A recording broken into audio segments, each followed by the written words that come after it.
Howdy. Evening, guys. How we doing in the chat? How we doing in the 80? chat? Huh? Episode 80. Episode 80. We're getting up there. Thank you all for being here tonight. Rex Jones, Tim Tompkins, Gray Area Talks. Y'all saw a bit of what I did last week. I was doing a lot of like 2-a-days and 3-a-days. I was on War Room a lot. So if you're over there or over here from over there, I guess I should say, thank you, first of all. And second off, we got a great guest lineup tonight. We got 2 guests, not just one. 2 is better than 1. Right. We got Gary Cardone, and then we have Diane Sarr joining in the second hour. So that's going to be really cool. And then we've got a Kahoot deep dive. Yeah, we got a Kahoot deep up with dive, that? guys. You know, I don't even want to spoil what it is. It's about a hidden war and a genocide that is not very widely talked about. Okay. So all right. Maybe an Easter egg in there. A little Easter egg. Yeah. Last time. Yeah. Yeah. So you guys definitely want to be sticking around. What else? So, dude, yeah, I saw your performances last week. Yeah. And your dad hopped in the middle. Yeah. Yeah. I got the Owen treatment. Right? I saw the look on your face. I'm like, okay. Well, the thing is, man, he's super loud, right? Like he's so loud. He's right there in your ear. So it doesn't bother me at all. Like it really doesn't bother me. It's just like anybody. It's like has a dad at the dinner table or something. Like it wouldn't bother you to have that happen. So it didn't bother me in the moment. Yeah. But it's just like, Yeah. and it's like right there in your ear, and I'm like, ow. Like, And people don't realize those microphones that they have in the studio, they're fantastic at mitigating noise and like Sure. shock. So Absolutely. and he's far away, so it's Right, catching the noise, so it's twice as loud as what people think. yeah, no, and it's also a small room too. So like you got like acoustic paneling and stuff on the walls meant to keep the sound like right there. So it's just kind of like I don't know, literally an echo chamber. You know what people would probably be curious about, and like a little behind the scenes, like what is it like now at the new studio, and kind of like with your dad was watching this time, and he's always watching. Yeah, that's a good question. I do want to give a brief update on the war because here's the thing, like Boy Who Cried Wolf, like we just don't know, peace deal, speech deal, like whatever. Right? Oh yeah, but at the like what Tim has asked, I don't believe it. What Tim is asking me is much more important because ultimately we're not gonna be able to change the outcome of the. But we're gonna cover that stuff too. Don't worry. We will. But yeah, man, it's just it's basically the inverse of what they used to have, which is they had a place that was too much space because they didn't have the old operation they used to have, and now they have a place that's too little space. So they're trying to figure out ways to mitigate that, and they got a great team of guys there, and they're making things work, and it looks great, and it sounds great, and the crew is awesome, and always will be awesome. But there's definitely some real limitations to like how many sardines you can have put into a can at one time, for sure. So like when people they look at what we do versus what other people do, and like even us here in Gray Area, like doing this out of my house, like other people where you see these big shows, like it is a complete like corporate production, right? A complete corporate production. It is, Daily Wire, Daily Beast, I hate to throw shade, but I also don't. The Blaze, Glenn Beck, like all these types of people, it's the same type of thing. You have hosts that are run around and led around by people, like 5 or 6 people that help them, but really manage and run the show. And, InfoWars now, Alex Jones Live, Alex Jones Network has never been that. So it really is just like a bunch of people that are independently doing their jobs because they know what they need to do with the direction from my father, of course. Yep. But like, the thing is like when you have people spread out, they're better at doing their tasks alone versus when you got a lot of people together, cross wires sometimes. Right. But, it's also, I think it's making people better, and that's a growth experience, like an incubator or something that makes you better. Yep. Right. And that's why everything there is always new, and they're always trying new things and trying to do better, is because we're put in a situation where they have to adapt to survive. Right. And like that's what I really admire about it. That's what I have to say. Definitely nerve-wracking. First time I hosted it in the new studio, which is not last week's, the week before last week's, it was definitely poo-poo pants time. It wasn't though. I didn't actually do that. More or less than the first. Super scared. Than the first journal. Well, the first journal, it's not even that. Like the old studio is comfortable, and it's a new studio, right? You see what I'm saying? It's like you have to get comfortable with the new environment, right? So like in that new studio, in the Alex Jones Live studio, they got like this giant light fixture that's like right in front of your face, and then the shot to look underneath your camera is like right there. So you got to kind of like look underneath it. And it's weird, right? Because you got a TV on the wall here, a TV on the wall here, guest screen, display screen, another TV here. And I will say finding the timer for like the segment timer, the clock is a lot harder than it used to be, and it definitely distracted me. Oh, really? Yeah, and they're like normally it's like right there, and you got one to the right. They're moving it around and doing all this crazy shit, and I was like, okay, just put it on one of the TVs. But they did a great job. So just like this is very minor stuff, but it's all about just getting comfortable in the new environment. Like we're very comfortable in this studio, right? Because we've done a lot of stuff out of here. Yeah. But like even if we got like a fancy new place, it would still theoretically be like a lot more difficult at first to get adjusted to it. Right. So 100%. I'm just gonna send Gary this real quick. And guys, if we could repost the stream, if you guys get a chance, that would be fantastic. Wait, where is you have Gary, right? Did you guys add each other? I don't think I messaged him before. Do you guys follow each other? Because that might be easier. Maybe he follows Gray Area. Let me see. Sorry about this, guys. I'm just trying to get him. Gray Area definitely follows him. I follow him for sure. Okay, for sure I follow him. Let's start a new conversation. Yeah, there he is. All right, I'm gonna send this to him. Yes. Okay. But yeah, I'm still a little frazzled from last week. Definitely in a mood to like report news still, because that's what I was doing all last week. But this is going to be much more like conversational, journalistic. We're going to interview people, ask them questions. It's going to be a good show. And Yes, appreciate you, Tim. Okay, so we're gonna get Gary on here soon. Yeah, we're gonna talk about the war though. Let me get into that. So I got a little Google Doc. Wes, go ahead and throw the Trump tweet. Well, we actually got Gary in the building. Here he is. We got Gary. All right, give us a second, man. We're gonna have our producer throw you on the screen here shortly. Go ahead and get him set up. Yeah, so Gary, honestly, fantastic guy. It's been a minute since we've had him. We had him on the Journal, I want to say a few months ago, but I really wanted to get him on the Gray Area. He's like a serial entrepreneur, financial geopolitical expert. Yeah, heavy in crypto. He's got a lot of things that he's been involved in. It looks like he's getting set up a little bit. Yeah. Hey, How are you doing? hey guys. Good afternoon. Good evening. Good evening to you as well. Good to hear you guys. The war's over? We'll see. Yes. I'm applauding. Let's go. You know. Theory, I am too as well. I just want there to be peace, but the rug pulling feels a bit brutal at some moments. So we're hoping, we're praying literally to God that everything calms down over there. I wanted to ask you what you think the response will be in the marketplace should actually peace reign after the weekend. Sorry, I had a little disconnection. Can you repeat the question? Yeah, absolutely. I wanted to ask you what you think is going to happen, just in the markets or global economy if peace does reign throughout the weekend into Monday and they do sign the MOA. Oh, dude, it'd be great, right? I mean, I think the market explodes. Right. I can't imagine. His audio just okay? Yeah, your audio just cut out. I don't know what's happened there. I'm not sure what just happened there. We lost the audio connection. It sounds like you're very far away. Yeah. Really? Yeah, Yeah. maybe turn your mic. This has been odd. No, I use this mic exactly like this. Wow. Yeah, he said the audience is saying you got to get closer to your mic. Also, there in this settings thing, there's a couple of things you can do. Let me get it. Come back in, okay? Okay.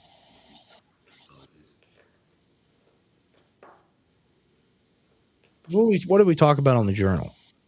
Last time we talked a lot about Talk about the war too, right? talked about the war, but we also talked about like his own experience in terms of like what he sees with like some of the elite people and like business guys and like some of the dark stuff that happens on Epstein files and those types of things is what we talked about last time. He'll be joining us back in a second. I remember him saying or being an oil expert. Yes. And knowing a lot about. We talked about oil too. Yes. Yeah, I remember that. Thank you all for being in here tonight. Really do appreciate it. Gray Area Talks Thursday and Sunday. We do the show. Sunday's the marquee show. That's when we get the guests. That's when we do the interviews, when we do the quiz shows and the deep dives and the place you want to be. Follow, subscribe on all platforms. Also, Truism Tim on X. It's linked in my profile. So go ahead and follow all of our accounts. Yeah. And people who are wondering, this is Grant Cardone is his brother. They are twins. How long until Israel sabotages the peace deal? I mean, dude, like the thing is like it reaches a point where, like, in the story of the boy crying wolf, the wolf does come eventually. Yeah. Right. And then the question is, like, I don't know. I guess we got to break down. We got to do a little breakdown on that story. Like, is Trump the boy crying wolf? Who are the townspeople? Who is he calling? His MAGAs? I guess so. The Mega Squad. The Mega Squad. He's crying Mega. He's crying Mega. Oh no. The Mega Squad. Yeah, I mean, look, I look at this anytime I see a new article come out or like a new announcement. You know what I got to do? I got to stitch together every single announcement that has been made and just do like a freaking montage, because it's at least like 50 to 60 posts, it seems like, since the time this conflict started. Well, let me read the tweet just really quick. I want to go ahead. The deal with the Islamic Republic of Iran is now complete. Congratulations to all. I hereby fully authorize the toll-free opening of the Strait of Hormuz and simultaneously herewith authorize the immediate removal of the United States naval blockade. He thinks he's like the Pope or something. He's like, by royal decree, I hereby issue that the blockade is now removed. Yes, you see. And it's like, okay, dude, you can just say the blockade's over. Ships of the world, start your engines. Let get ready to rumble. My desert, my Arrakis, my dune. Let the oil flow. President Donald J. Trump. Okay, all right. Well, I mean, we've heard it before, so I guess we're hearing it again. I don't buy it. I'm hopeful. No, and then also you were just telling me that Israel says it has no intentions of stopping. I want to go back its campaign in Lebanon. Yeah, I want to go back to that report, but we do also have the statement from the foreign minister of Pakistan, or may even be the prime minister. I'm not going to read the whole thing, but like this has been verified by multiple parties, and the Iranians have responded as well. The terms reportedly include large amounts of money, like half and half. Like they get half like now, basically, and they get the other half like after a certain period of time. I think it's like $12 billion. It's like $6 and $6 billion. And it can't be $8 billion because that would be more money than Obama. And I can't do that, at least not all at once. So it's just, dude, it's so pathetic. Like it is. It's really sad. Somebody said the right thing here. So the people are asking about the UFC. He said the government is literally doing bread and circus like the Romans did before the Colosseum because the empire is falling like the U.S. Good analogy here, brother. Did you see the tiger eat him? It was incredible. Dude, can you believe it? The tiger, he ate the gladiator. He said, chomp, chomp, bye-bye. And like you just see like the dirt bikes and they're like flying over the obstacles. It really is a sight. Joe Biden would have had a trans person on the bike. Let me tell you, I didn't. That was a real American man on the bicycle doing the flip. But you're right. It's smoke and mirrors. So, you know, people are going to be paying attention to that. But yeah. Where is he? I'm gonna text him. Where's Gary? Gary. I was looking forward to this. I had questions I wanted to ask. Especially now, because like the thing is, like we ultimately, I know you, Tim, are actually much more like learned and invested in like the market and stuff like that than I am. But like compared to somebody like him, we're both just lay people. I want to think about, you know, like with crisis, there's opportunity. They always say that. But on the flip side of that, with the end of the crisis, I want to see like who the solidified players are coming out of this that weren't necessarily before. Because, you know, like there have been whole industries that have been destroyed because of this. 100%. There's question. That's like, especially we had a whole airline gone. Yes, but when it comes specifically to like the LNG and the oil infrastructure, like the wells have to keep pumping and stuff like that. And with the okay, I can hear now. Yeah, we have echo. You turn off the echo thing. Yeah, here, let me access your audio. Let me see if I can fix something.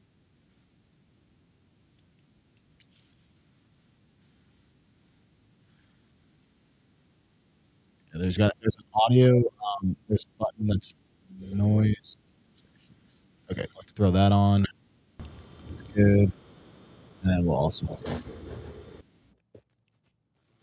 Okay. Hey guys. Perfect.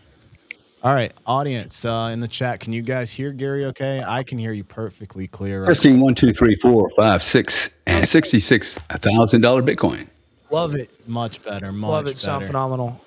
Okay. We'll wait for a couple people to respond in here, but Yeah, Gary, thank you for coming on as always. Really happy to actually have you on, especially as not even just, I know Rex has got a lot of questions for you about like what's happening in the Iran war, but I want to talk a little bit of more of like market stuff too, what's happening with crypto, because it's kind of all intertwined, the economy, like people don't realize. And we're reaching, I feel like, the influx of a real bubble here, similar to the .com bubble, but you're probably following it even closer than I am. So we're going to be talking about things like that.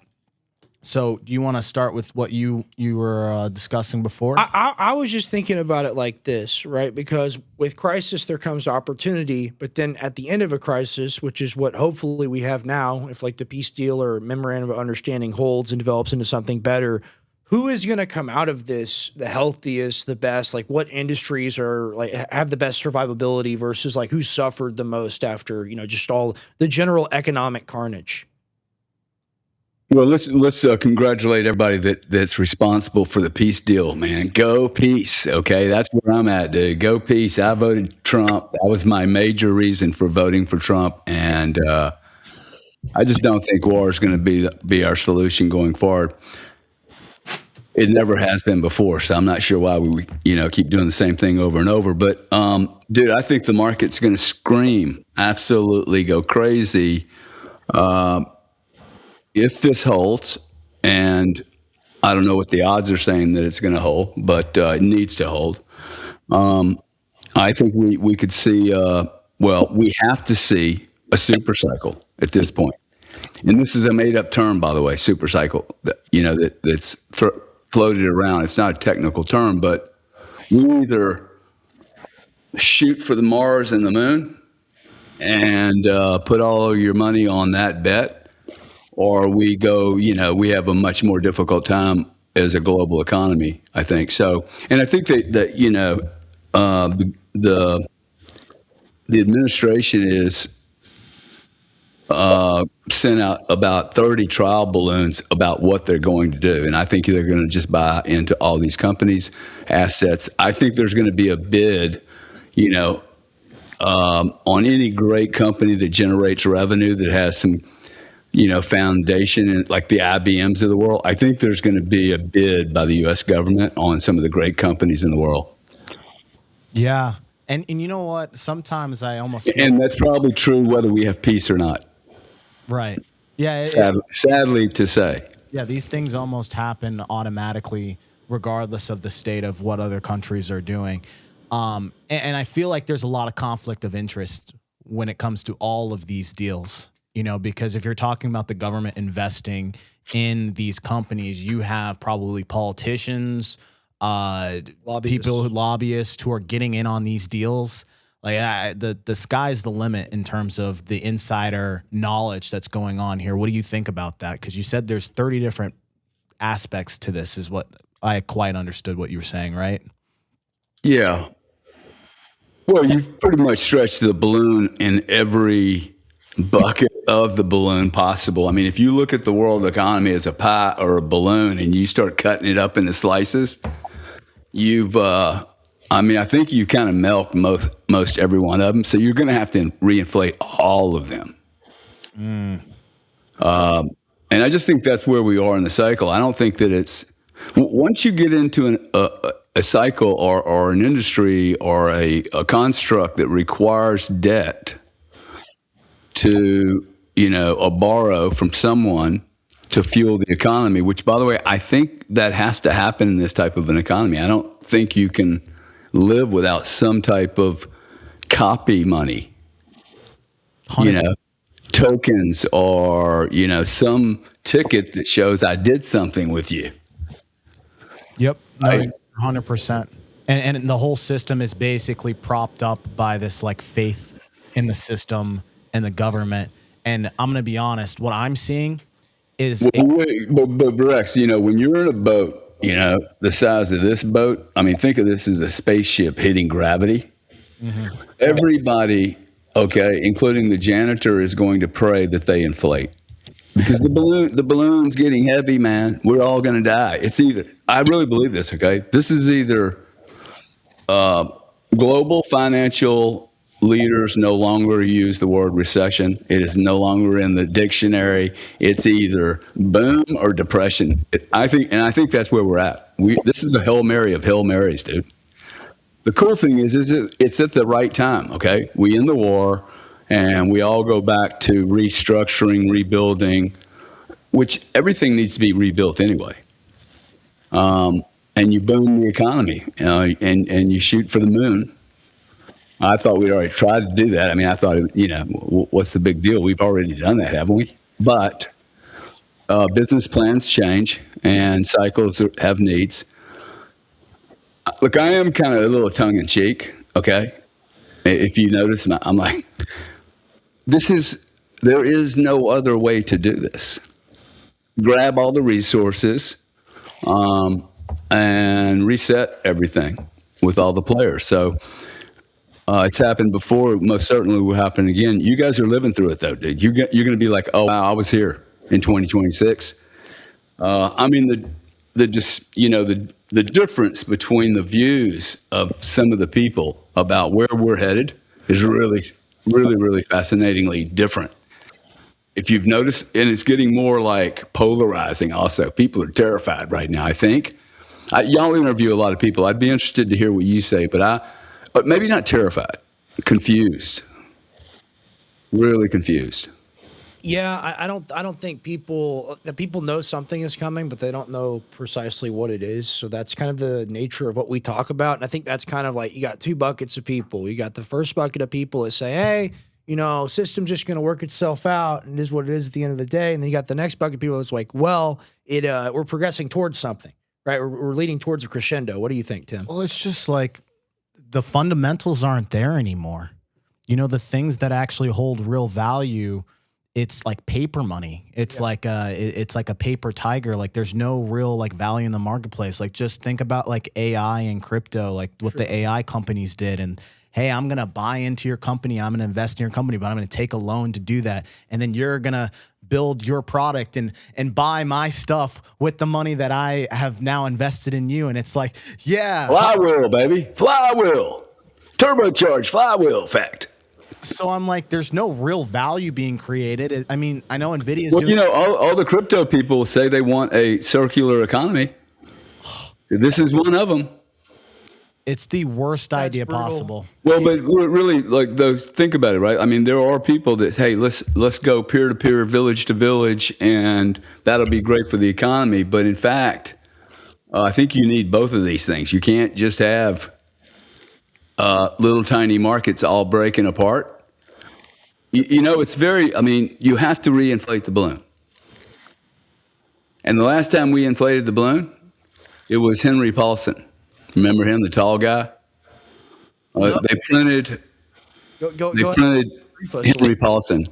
Brief us on him. What was he responsible for? So Paulson was Goldman Sachs guy, and he came in 2007, 2008 to fix the real estate deal.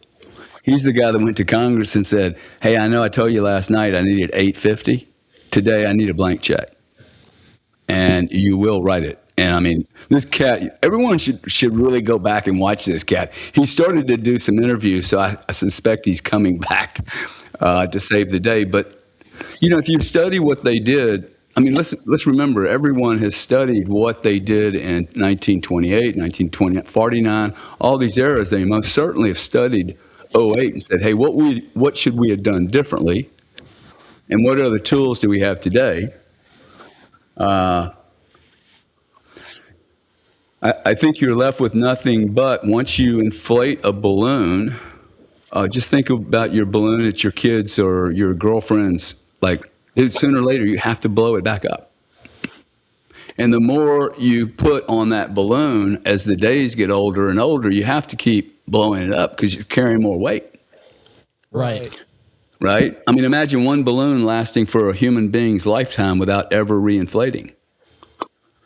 So as long as energy, and this is a message to everyone, as long as energy continues to just smash into these markets, the market's going to go up. And if new energy isn't going into markets, it's going to go down. I think it's really binary this time. Well, like let's think about it. Like if you really want to define like how most of these companies have to stay afloat, they have a product and somebody has to buy that product and generate some sort of revenue, right? Like you can't just burn cash forever. It's impossible. Investors at some point are going to want their money.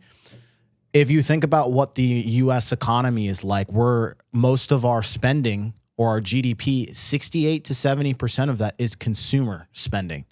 So if the fundamentals say, okay, well, the average person out there can't afford to buy things, the small business owners get hit first where they aren't able to absorb. Like he has fulfillment center. He has a fulfillment center. Used to have a fulfillment center. Right? Not anymore. I can't afford that. Gas Certainly prices, boom.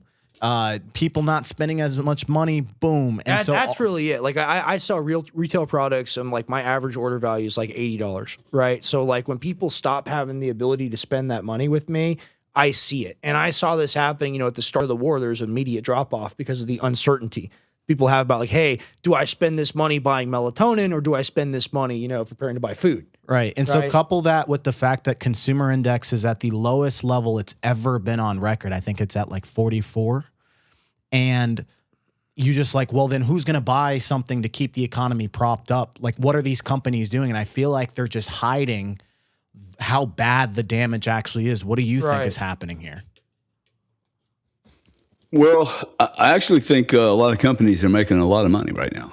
Really? I mean, the balance sheets they look, I mean, you have, like, you can laugh at them all you want. I have for 20 years. I've laughed at IBM. They've been an example. I go, hey, the 3-letter company that you haven't thought about in 20 years, you know. IBM has gone up 35% in 2 weeks, along with Dell and about, I don't know, 30 or 40 other companies. And you're either seeing investments or you're hearing deals done. You're hearing the government taking a stake in Westinghouse. And by the way, I'm very for this, okay? Because we're competing on the world stage with, I mean, we're the only ones that expect the companies to raise and the investors to do all the heavy lifting. All sovereign nations take care of their biggest corporations. Mm-hmm. This makes sense, okay? Everybody will buy into this. It's a mixed economy. Also, okay. Look, they're changing the regulations a little bit. Sorry for the interruption, but they're changing the regs such that, you know, everybody that's a Fidelity investor with only $2,000 in their bank account had access to the IPO for X. That has never happened in history, okay? What do you think about that, Tim? I don't like what X is doing with their IPO. It's extremely Maybe shady. Explain a little bit for the audience. I mean, they're changing the allocation of how many retail traders can actually buy the stock for the IPO. I think that what's the average, Gary? Is it like normally like 15% is allocated and now it's 30 or something? So you think this is bad? This would be a great discussion. Come on, let's get into it, man. Oh yeah, well, we can get into it. It's just for me, when I think about this, I know you're thinking from like almost a traditional businessman perspective, somebody who knows what they're doing. When I think about this, I think about like an average American, right? And a lot of what's happening is like the stock market has become a game for the average Joe. They don't know what the hell most of these things are. And so, you know, my issue is what SpaceX has been doing, and Elon, like the only thing about SpaceX that's profitable right now is Starlink. It's like 65% of their revenue, right? And then you look at all the other different things, they're not profitable. Are you profitable? Is who? Are you profitable? It's a great question. That is a good question. Well, and you're talking about in terms of the show itself, probably, but it's just anything though. But just because something's not profitable doesn't mean that it's not the next thing. Look, I just want to challenge you on this thing, okay? That you're being pitched for the audience. I'm not disrespecting you. You can correct me anytime, but I think you're being pitched that, hey, wow, look what they're doing to Joe user. Joe consumer, they're going down the wormhole into extracting value out of Joe consumers, a little small retail investor. Yet for the last 40 years, like I don't get invited to pre-IPOs, dude. I have to buy my way into them. Okay. My brother, I think, tried to buy $1 million worth of X. He got, I think, 80 grand's worth. Yeah, I think. Okay, you know what, bro? Last year, if Fidelity wouldn't have changed that rule, he'd have gotten $3 million if he had wanted it, and you wouldn't have been invited to the table. Now, let's think about what's going on. Not only is everybody in my family now able to access a pre-IPO on Robinhood, okay? Now, whether or not what if you've just increased the pool of demand, man, right? You've really driven $150. That's what it cost, $175 to buy some stock. I own part of Tesla. I am part of America. This is cool, dude. This is more good than not, okay? You're democratizing investing. And I would rather, I mean, everyone can study how to invest.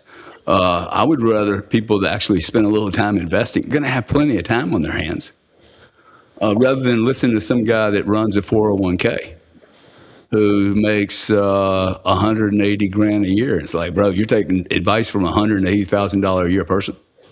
Please. So let me ask you one other question then, because it's why it's, I guess the thing that's throwing me off about this whole IPO and what they did and the fact that they want it valued at the highest levels that we've ever heard of. Like, there's other things. But it doesn't really, that valuation doesn't really, you couldn't buy the whole company for that. Yeah, you couldn't. Like if you wanted, okay, I'll pay you the market value. It's not really available. You can't buy that control. You're buying $80 billion worth of stock. It's nothing, dude. $80 billion, nothing. Bitcoin trades $50 billion a day. Wow. So this is not unusual. Okay, a bunch of stock is held off, and I think they made an allocation. Well, we know what the allocation is, and 30% of that allocation was given to small users. Now, the interesting thing is Fidelity sent out a notice to everyone 10 days ago. Okay, for Fidelity and big banks to have made this change on the running an IPO, they've either been thinking about this and then they use SpaceX to be the first one. They're going to tokenize everything, dude. See, that's what they're telling you. Larry Fink told you in an interview in front of a governor, he literally said, we're going to take treasuries, pensions, 401ks, money market accounts. Joe investor can invest in the future of America. And by the way, they will be doing so. We will ensure they do. Let me ask you this. That's big, man. I'm playing devil's advocate, but I am worried about something here. So one thing that a lot of people may not know is that SpaceX turned into almost what I call a parent company, in which they absorbed a lot of the failing, I consider them on paper failing businesses. Like Grok is not as good as they were burning a lot of cash. They were not doing very well with that, as well as X, right?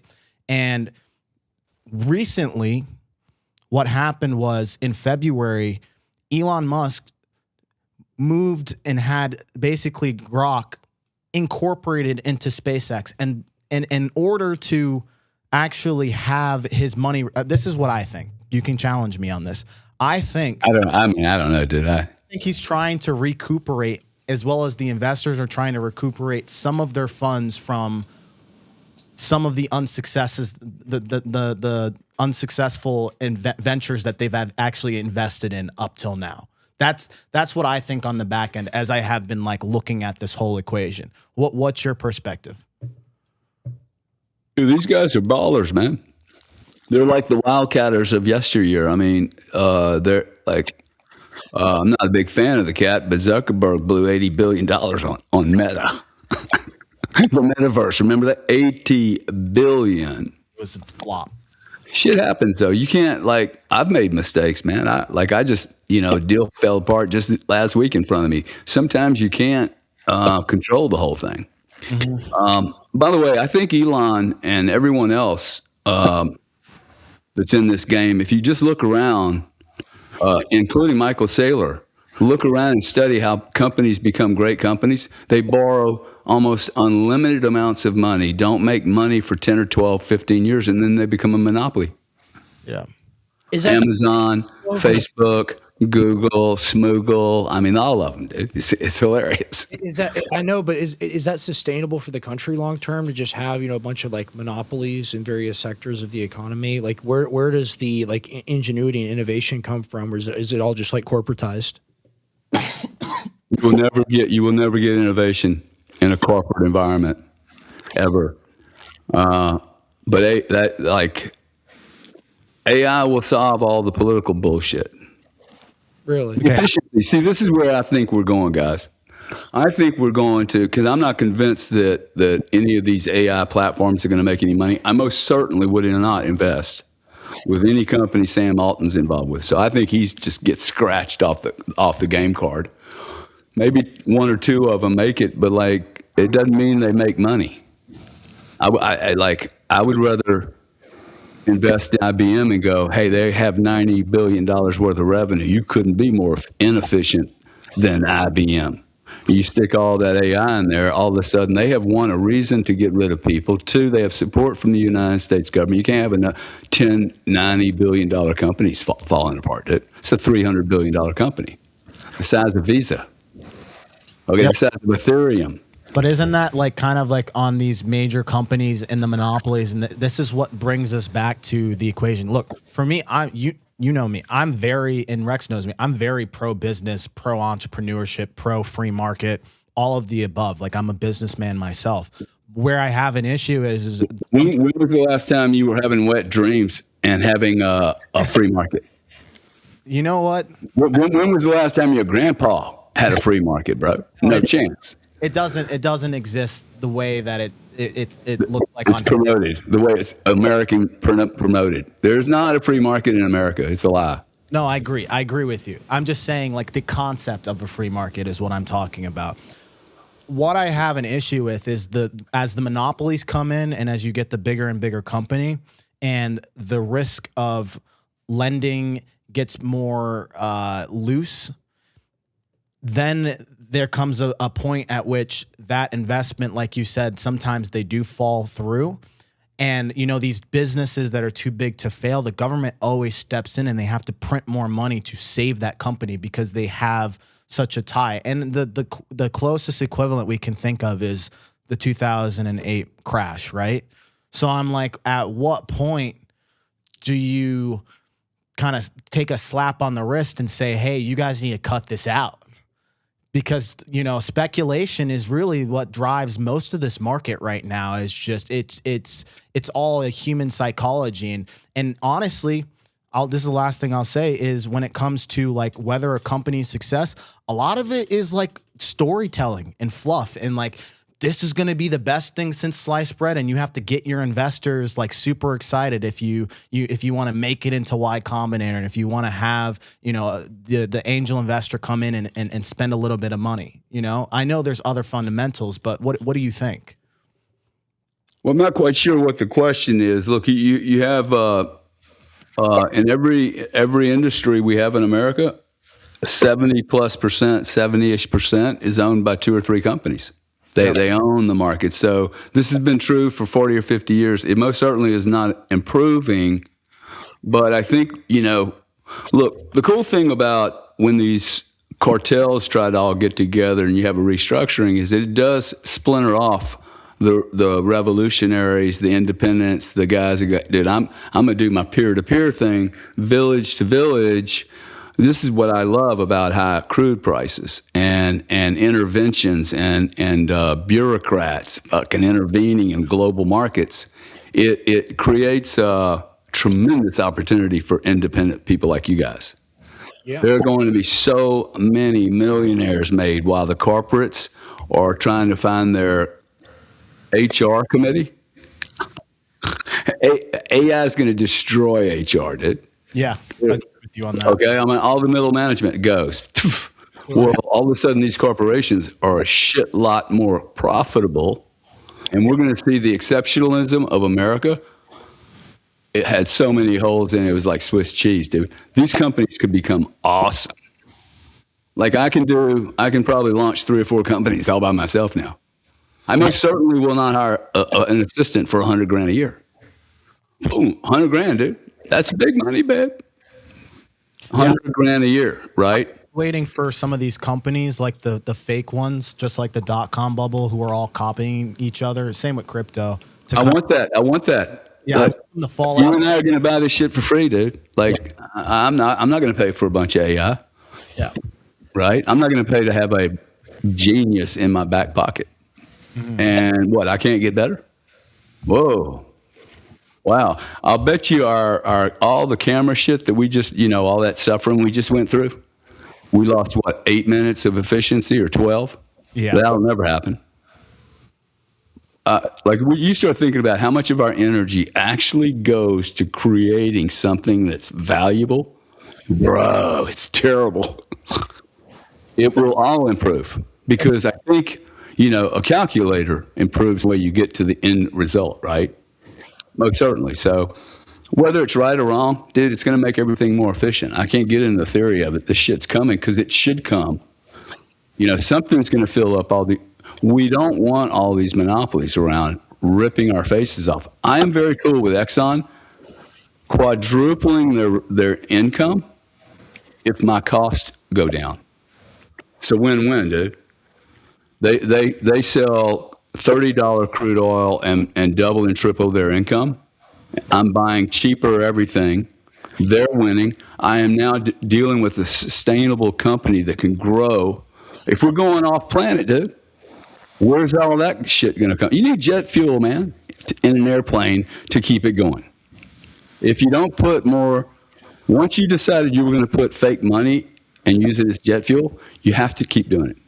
You can make it right or wrong, but you're going to crash. Yeah, see, if you don't. This is actually what I appreciate about you, because I have these conversations offline with people, and sometimes, I was definitely playing a little bit of devil's advocate here, but deep down, I know internally, like, this is kind of, it is what it is how I see it sometimes. But it also is hard because the average American looks at it and they're like, I have no idea what to do. I'm less optimistic, but I don't have the energy to argue. So I'm just trying to absorb the conversation and get value from it. I do have to say, people are feeling very uncertain. I know consumer, the consumer spending sentiment, or whatever the name of this stat is at all-time consumer low. sentiment. And I just know for me, sure, invest in the stock market, make money, all these great opportunities coming up, and economic resurgence, hopefully, if the peace deal holds. But for a lot of people that are small business people and just employees on the ground, people have lost their jobs, people are dealing with a lot of fallout. What would you say to people is the biggest, just in closing, the biggest rebound opportunity to come out of all this, a place where you might want to, look to, of course, not financial advice, but maybe look into something that might have a little more opportunity? Yeah. What has opportunity right now? What has mobility? Man, what has mobility? I think, almost everyone I've ever met wants to own their own business. Almost everyone, man. Everybody wants to be in control, their own CEO, their own guy. I think when most people actually think about it, what it really is like, they don't want to do it, and they may not be equipped. For the first time in history, you're not going to be at a disadvantage building a business against me. You will be able to hire an MBA for your CFO. His name will be whatever you want it to be. And then that same entity will be able to do all your payroll. You're not going to be arguing with everybody. You're just going to say, hey, dude, I want my payroll handled the most efficiently way possible. So we're probably going to need to learn how to communicate. Thinking really through, what is it I want to communicate? What is it I'm trying to create? And then do that.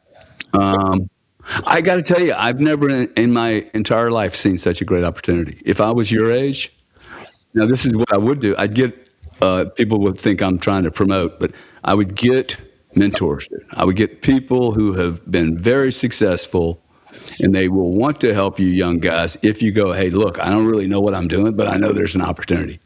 If your little spinies are up, I know when it's coming, and it's wow, this is awesome. I mean, seriously, okay? I don't need anyone anymore. That's really to build a real business. I mean, so I mean, all you have to do is go make. If you're making $100,000, all you got to do. Hey, I'm gonna do my own business. I need to make $250,000 this year. Then back into it. Let's use $365,000 for the year. I got to make $1,000 a day. How do I do that? And then, oh wow, $1,000 a day. Let's see, 8 hours, 10 hours. That's $100 an hour. Doesn't sound so tough, dude. Well, now let me ask you this, because I understand what you're saying, and the first thing is knowledge. Like if you're not able to achieve something, it's a knowledge gap, in my opinion, right? Yeah, I actually would say that it's actually a desire. A desire gap is what. Yeah, dude. Desire gap. How much are you tired of fucking suffering and being middle, and saying fuck it? I'm tired of being squeezed like a little worm. And then I want to play and I want to win. But it does take, I mean, I use 10 hours a day, right? 10 hours. That's $100 an hour. That's a good payday, dude. Right. Right. That's $365,000 a year. It costs me. I got to figure out how to make $100 an hour. Right. I will pay someone. I just paid somebody $180 to go around my house and fix shit. Now, one day, that guy's not going to have a job. And the robot's going to notice all the other things he missed and I missed. So I think, I have a house. I've had a housekeeper for 14 years here. I will never let her go. But, she's going to improve. Mm-hmm. Most certainly my convenience is going to improve. And I'm not talking about the markets, Tim. I actually think that people should be embracing this opportunity. Complaining and all of this, you literally have the ability to learn anything within hours. You can consume the executive summary of books. I can get an MBA from Saylor University on big high finance and walk away with 3 or 4 credits for college, which you will never need. Yeah, no, you're for free, dude. For free. Never in history has that happened. And the cool thing about you guys and I know that there's issues, but you send all these cushy gifts to someone, in the middle of Africa, the middle of nowhere, the middle of India, and they're so busy trying to get fed, they ain't gonna have time to do all this shit. You need and you have the time, okay? The river's getting ready to get rough. You can see it coming. Get in the right canoe and learn how to paddle. Yeah, I would even just to put it into layman's terms, because we've got a lot of people who are trying to now rationalize this and understand. I think yes, the desire gap is a real thing, and a lot of people are, so caught up with life that they feel like, oh, I can't do anything, and it's very easy to become a victim at the end of the day. But what I would say for people, to your point, is, I mean, the access to information is never been more available than it ever has been. And so people, even if you're working a 9-to-5 or you're working a full-time job, you're going to have to make sacrifices outside of that job to where you're putting in a couple of hours even after work, even if you're tired. It does sometimes require that level of stress. It all sounds grand and fine and great, but the average American is really suffering. And even though he can learn everything and do anything through the power of technology and AI, I don't know, man. I think you're in a different stratosphere than most people. And I think most people just can't relate, honestly. It's hard, man. What do you say to somebody? It's I'm working 2 jobs. I'm doing XYZ. I'm literally doing everything I can every day just to make the number, whatever the number is. Yeah. And you're well, you can learn your way out of this. You can evolve your way out of this. Sure. But, we thought economic conditions were going to be a lot better these past 2 years. Right. Yeah. And I know personally, I didn't do anything wrong. It was the man that dropped off a cliff that wasn't in my control. I got you. So I don't know. I'm a bit frustrated. I know a lot of other people are frustrated. What do you say to people that are frustrated? Well, one, I hear you, and it is difficult. every great journey and adventure I've ever been on has been difficult, dude. Sure. And I can't look. The truth is, you're never going to go broke because you have passion and heart. So, you two guys are probably the kind of guys that need the challenge. What do I say to somebody making 45 grand? Look, I did not pick to come on this planet in the middle of a very big switch. I mean, I got kids; they're going into this thing too. I think everybody's just got to man up and go, hey, look, things are changing. I bet you I would take any of those people that you're talking about that you think in your mind, and I most certainly believe there will be things or areas that they do in their life if they would have had a coach, if they would have had someone that would have given them some simple steps, and those steps are going to be available to them tomorrow. Okay, like I am very, very good at building businesses. Turn me into a bot, dude. They're going to have a coach for nothing. Okay, now to me that is promising for the $45,000 lady. By the way, those families aren't going to have to be doing any. They're going to have the same tools I'm going to have, right, to clean their homes or whatever. Right, they're going to be doing because. But I hear you, dude. Like this is going to leave some people behind. Right. What do you think, Tim? In closing. Yeah. I mean, can I just say before that sounds really, really bleak, but every time we've had something like this occur, in fact, people have prospered. Okay, they have been more employed. They have prospered. I actually think we all live better today. Even somebody that's only making 45 grand a year in America, they live better today than somebody in many, many, many, and most countries. Well, that is for sure. Make it right. Planet. You look at some places. I think people just want to keep it good here, though, and definitely have noticed it's gotten worse. Oh, that's for sure, dude. That is for sure. It's getting. It needs to be changed. Well, I appreciate you coming on. We have another guest after you, but we definitely want to do this again. We did the double booking today. It was a bit of an no problem, guys. No problem. Glad to be here. You guys have a great week. Yeah, but for real, like it is. I definitely like see your perspective and I see his perspective. And me as a businessman, I have to balance. Like I'm a single male with no kids.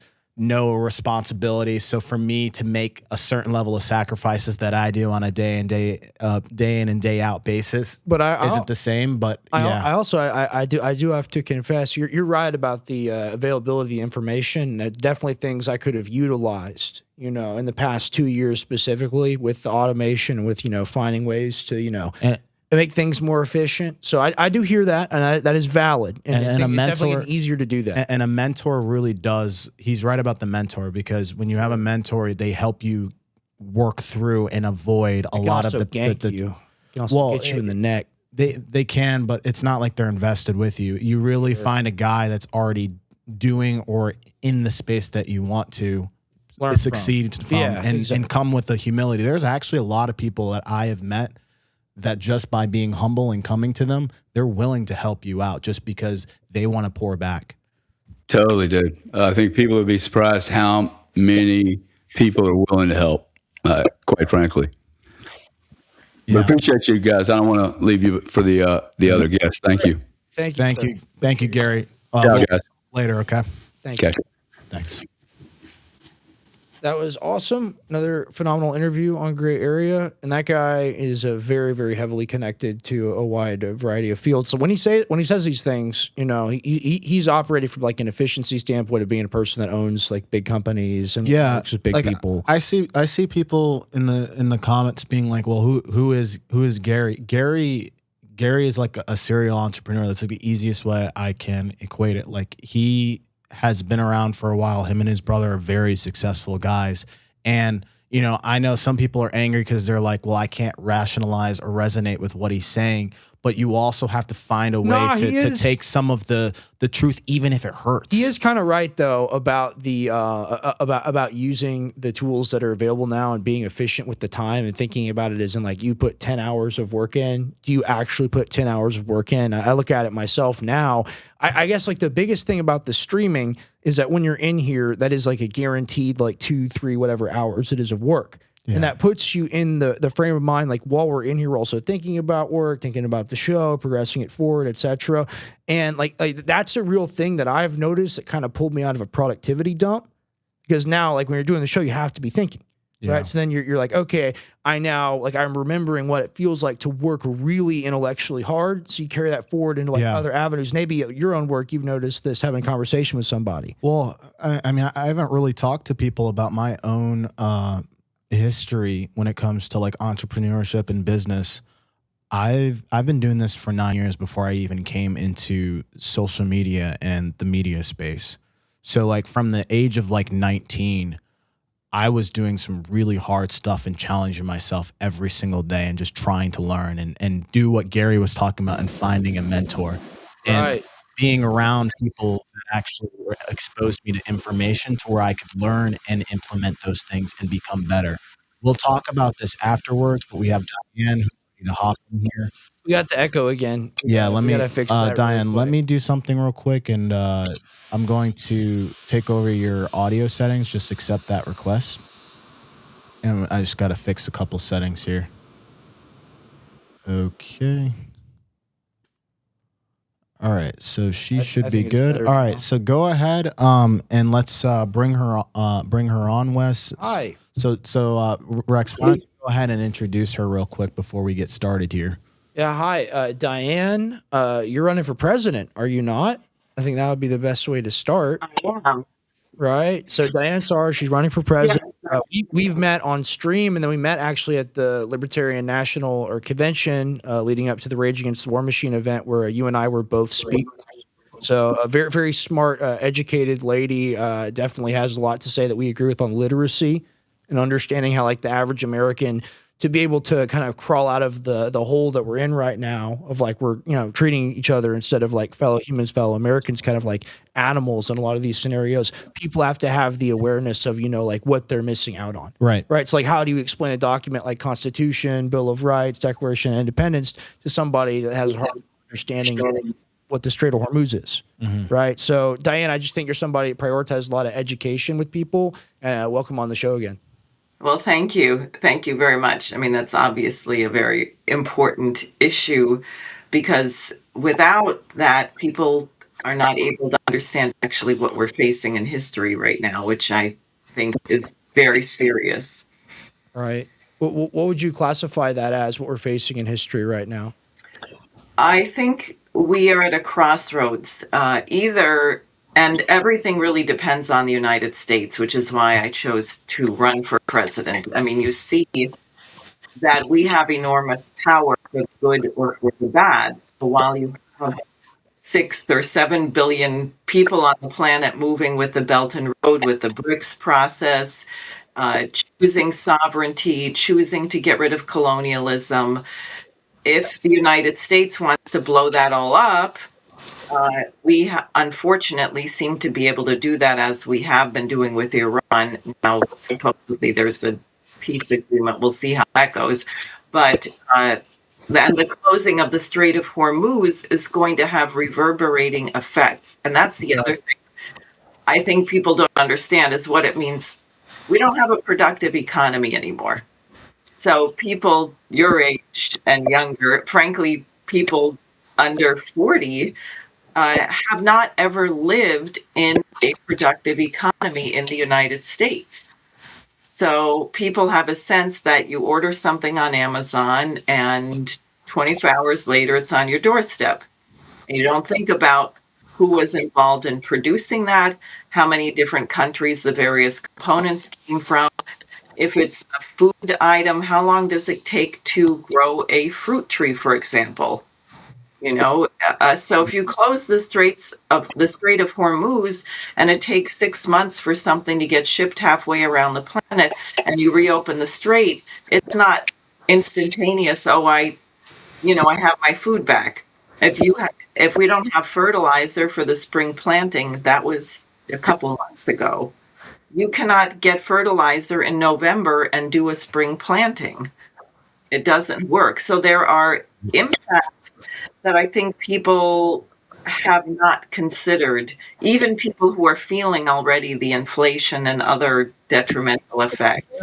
Yeah, I think that's one of the big things that I get really mad about when, like, we just had Gary on, and Gary is anti-war.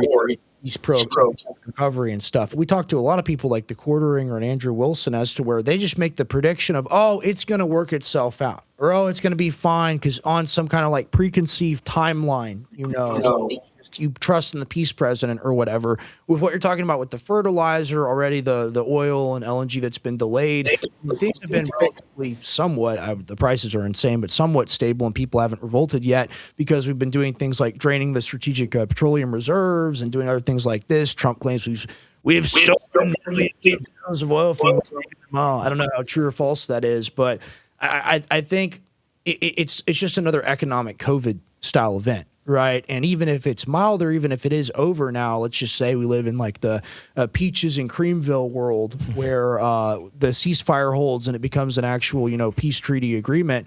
There's still going to be economic fallout later this year. What do you think that looks like for Americans? And do you think it's going to make them consider a third party more? Absolutely. I think it looks very bleak. The cost of food is skyrocketing. Fuel, while gas didn't go to $8 a gallon, it almost doubled in price. That hurt people a lot. The American people right now are carrying record amounts of personal debt. People your age, frankly, are screwed. I'm sorry to say, but I think that's not news to you. How easily can most of a younger generation afford to buy a home or raise a family? And to send your child to a private school, because the public schools are such a mess. But I'll tell you, if we don't clean up the public schools, it's not going to matter. It's like the situation in New York City right now. I believe it's 150 or 140,000 students in the public school system are experiencing homelessness or will this year. That's 1 out of 7. What percentage? It's 1 out of 7 kids. So imagine being and that they're not evenly sprinkled across, like the Upper West Side of Manhattan. People are more affluent, so they don't have 30% of the kids homeless or 15%.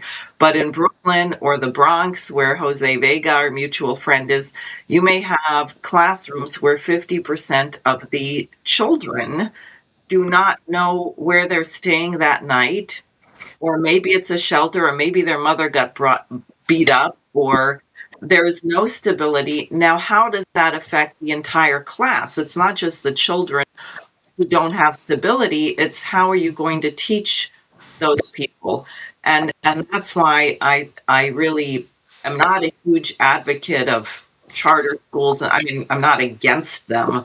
But if you don't say we have to solve the public education problem, then every single person is handicapped, because you can't have a society where the majority of people are illiterate and then expect a genius to be able to function in that society. Well, let me add to what you're saying here, because when it comes to public schools, you can really go to the school that's within the district that you live in, essentially.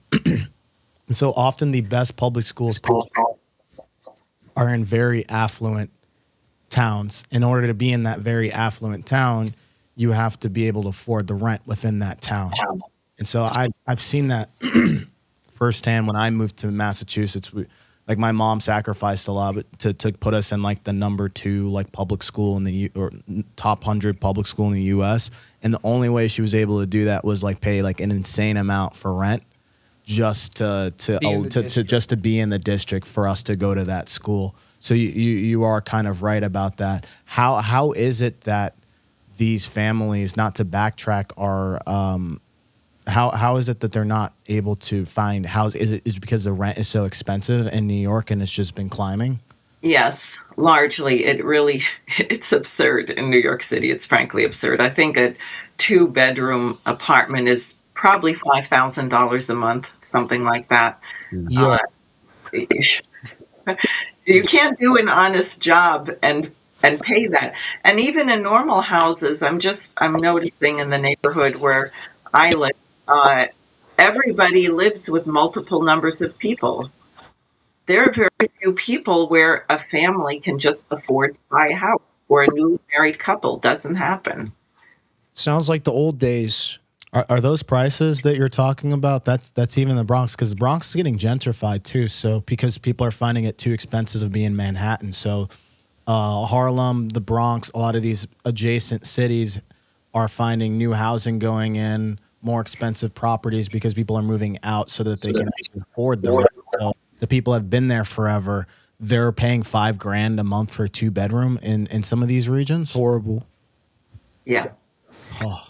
Yeah, and for terrible quality places, a studio apartment in Manhattan is probably $3,500, $4,000. And what's a studio? You know, your bed is practically in the bathtub, and people store their dishes in the oven. You know, I mean, it's just it's not a good way to live. And then we have thousands, millions of square feet of vacant office space. And, you know, my mentor, Lyndon LaRouche, used to say, look, Wall Street's bankrupt. Why don't we take all that vacant office space and use it for things we need? Hospitals. There's no hospital in Manhattan south of 16th Street.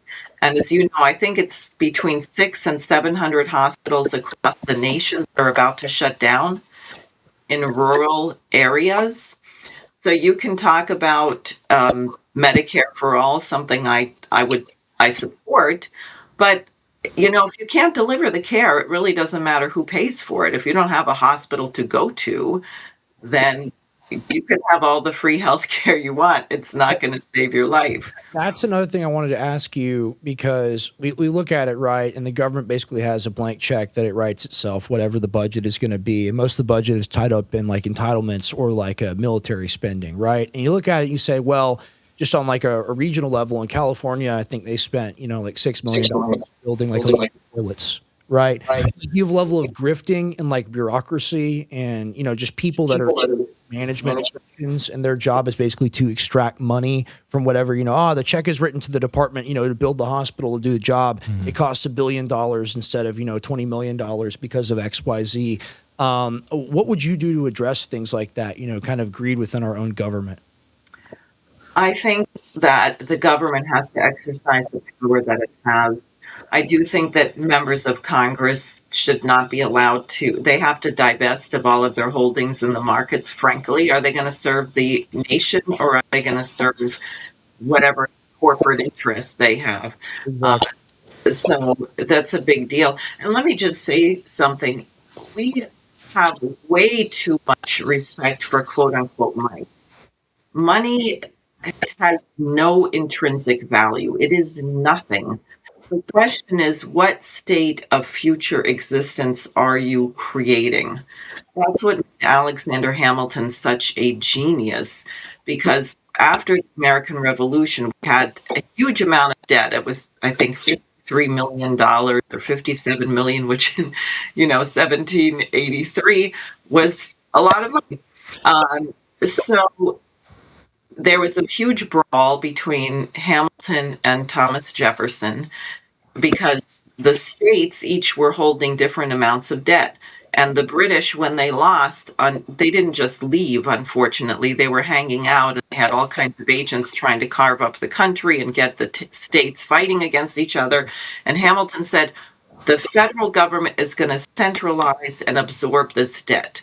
And he said, a national debt is a national blessing. But he created a way to repay it. There were also people, and Jefferson said, no, we can't centralize it. Every state should pay their share. The compromise was that the capital got moved to Washington, D.C. It had been in New York, they moved it to D.C., and that's too bad. Move it to the swamp, right? But so that's what happened. And what Hamilton did is then he used the debt as sort of subscriptions to generate more credit and to drive investment in canals, in roads, and he made all kinds of arrangements with people like, we'll pay you 2/3 of your debt and give you 1/3 in land. Because individuals who had a lot of money, if you gave them a big chunk of land, they were going to develop it. And Hamilton always had multiple benefits for everything that he did. He also argued against people who said, oh, well, everyone knows we just had a revolution. They're not going to expect us to repay it. And he said, no, we're going to repay every nickel. We want to be a creditworthy nation. And if you read his book on the public credit, he had calculated literally to the penny how every single cent that was borrowed for the revolution was going to be repaid. But it wasn't about money. It was about increasing the capability of the American workforce to be productive. Yeah, I mean, you're 100% right. I think at some point, America kind of lost sight of the narrative there, right? Because if you incentivize corporations and businesses to invest, create, do things with that money, and not even just that, I mean, giving the budgets to the state level to actually like develop things, you increase not only this level of the average American, but you're actually generating more revenue and taxes for the economy to actually continue to build itself too. People used to have more of a stake in the country. And now they tell you, well, have a stake in the country, invest in the market. And you're like, well, you know, I can't really compete with somebody who already has $1 billion worth of stock. Yeah. So my question for you, because we just had Gary on before you, and his standpoint is, we're like, this is the way that it is. Monopolies will always exist. Like they have, you know, he was talking about 3 entities basically owning most of the market, which is BlackRock, State Street. That's who he's referring to. And he's like, as much as we have these conversations, it's not going to change the fact of like, that is the law of the land. And it's like, you have an opportunity to grow. What do you think about his perspective on that? Do you think it's set in stone? Yeah. Like Rex. No. I mean, first of all, these things, the truth be told, they're bankrupt. What do they actually produce or have? It's like an empty shell. So no, and this bubble in London is going to crash. And this is why it's so urgent that people understand the difference between physical economy and monetarism. And one of the things I think that gets in the way of understanding it is all of the assumptions go with the environmentalist movement. We decided to stop growing. If you stop growing, you die. There is no such thing as status quo. There is no such thing as sustainable anything. Either you're growing or you're shrinking. Either you're consuming more energy, or if you consume less energy, you will be in a death spiral. So you need more people. You need more people consuming more energy per capita. And you need a society that produces more energy per square mile. And what you will discover if you have greater energy throughput is that you use your resources much more efficiently. And you can take the example of burning wood. What's better for the environment, burning wood or using petroleum? How about nuclear power, which uses a very tiny amount of fuel, gives you enormous amounts of heat and energy, and you don't have to burn down the entire forest to do this, right? And if you have that kind of heat, the materials that you can extract from a cubic, say, mile of earth is almost everything, because heat allows you to break things down into original components. So once you say we're not doing that, we're using too many resources, you should eat less, use less fuel, and don't have any children. Well, guess what? You have no economy. Right, and you have no country too, and that's the thing. It's just like the thing is like, it'll be automated. The robot will take care of you. Well, like, why don't I just breathe on a respirator then? Right, like, why don't I outsource that to the machine as well? What does the future look like? like if we don't, do something about the monopoly and we don't make it actually affordable to live here. What's kind of like, let's get a black pill and then a white pill. Like, what's the dystopian future and the utopian future that might be possible if we get our act together?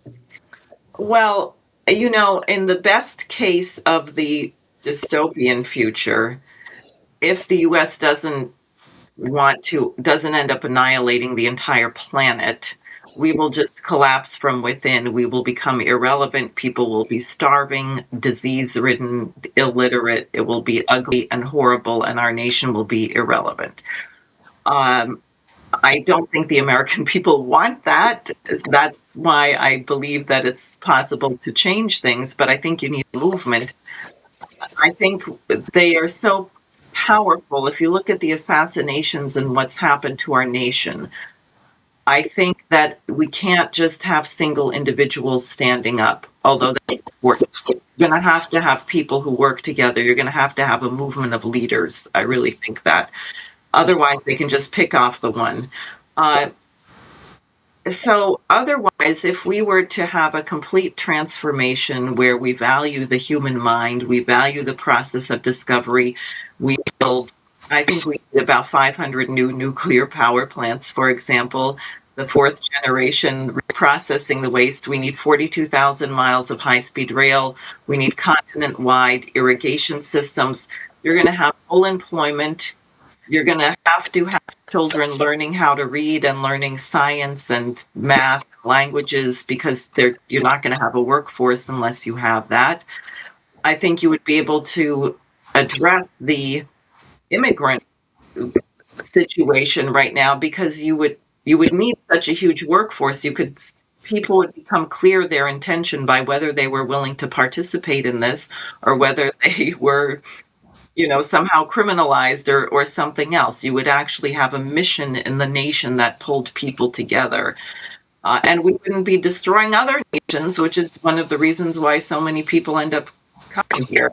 That's not the entire story, but also part of the problem here to the equation that you're discussing is you said earlier, politicians shouldn't be allowed to own stock, but also I think we have a very big lobbying issue as well.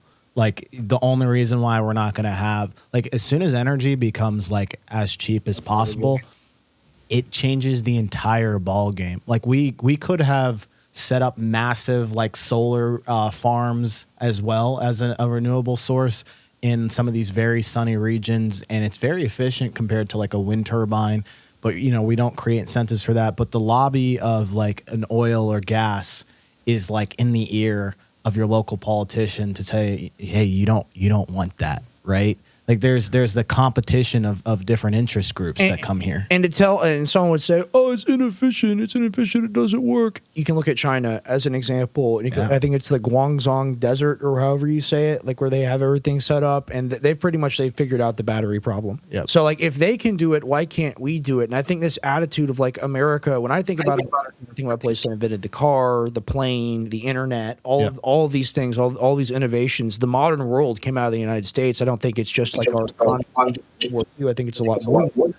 I think people in our generation, a little bit older too, like millennials, Gen Z, there's a real hunger for like the skills that was lost, the knowledge that was lost, trying to learn how to do the things that people used to be able to do. What kind of advancements do you want to give people in just like direction like that you want to guide them? Should they be interested in learning right now? Well, it's interesting. Wilhelm von Humboldt, who devised the educational system that was really actually very much the base of the American educational system and in Europe prior, said, what's the purpose of education? To build character. And he emphasized language, multiple languages, which is fascinating because if you learn other languages, you realize that there are different types of thoughts. There are things that actually don't translate from one language to the other. And it gives you a multidimensionality of thinking. I think that you need science where people are actually conducting experiments, not on a computer.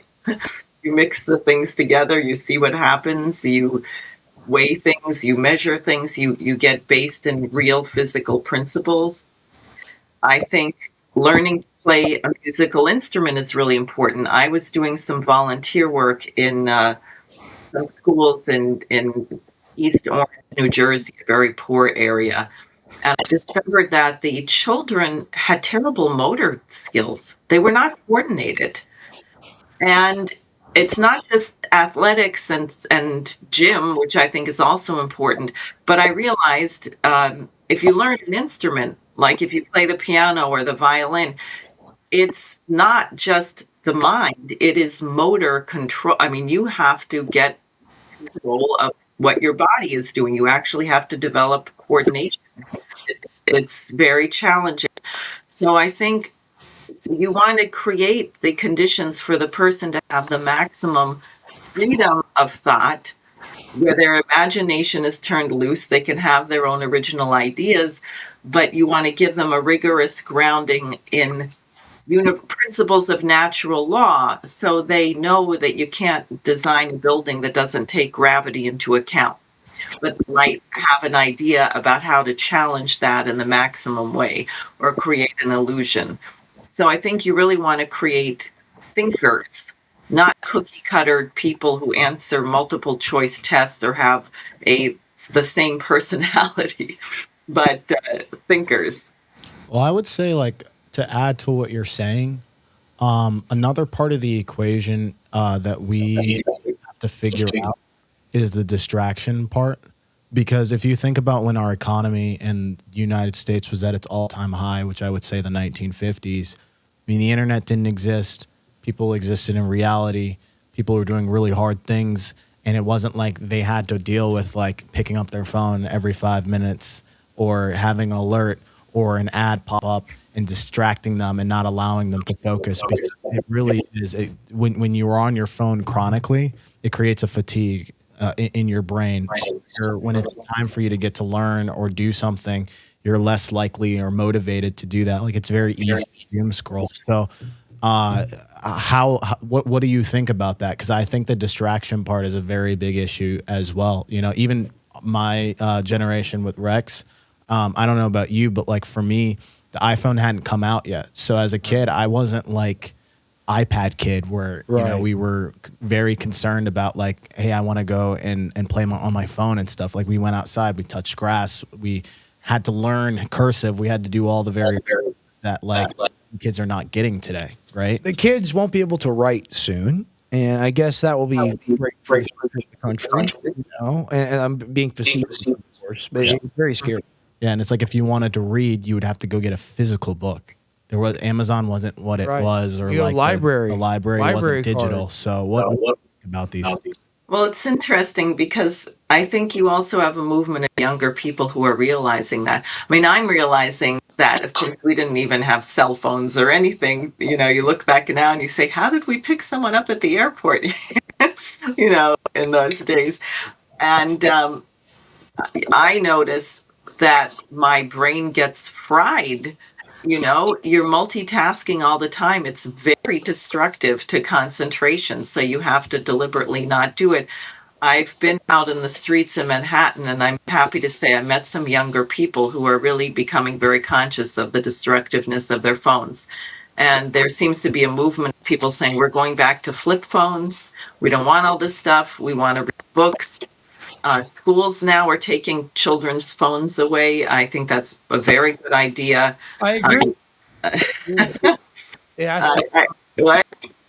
Yeah. No, it's crazy to think about, like, when I was in high school, and just in the same way that like the teacher didn't know that the Juul was a vape because she thought it was a USB drive, because the vape plugs into the computer, right? It looks like a USB drive. So they don't know. In the same way, like they didn't know back then, like when I was a kid or a teenager or whatever, like, oh, give me an iPad, give me a phone, what it's capable of. You're realizing right now, this is like the new cigarettes. Yes. Basically. That's a good analogy. It's like the new cigarettes, and there's going to be future generations that look back at this time and like the brain that we have all collectively suffered, and they're going to be like, this was really bad. Let's not do this again. And think about it. I'm like, I'm 16. I don't want you to take it.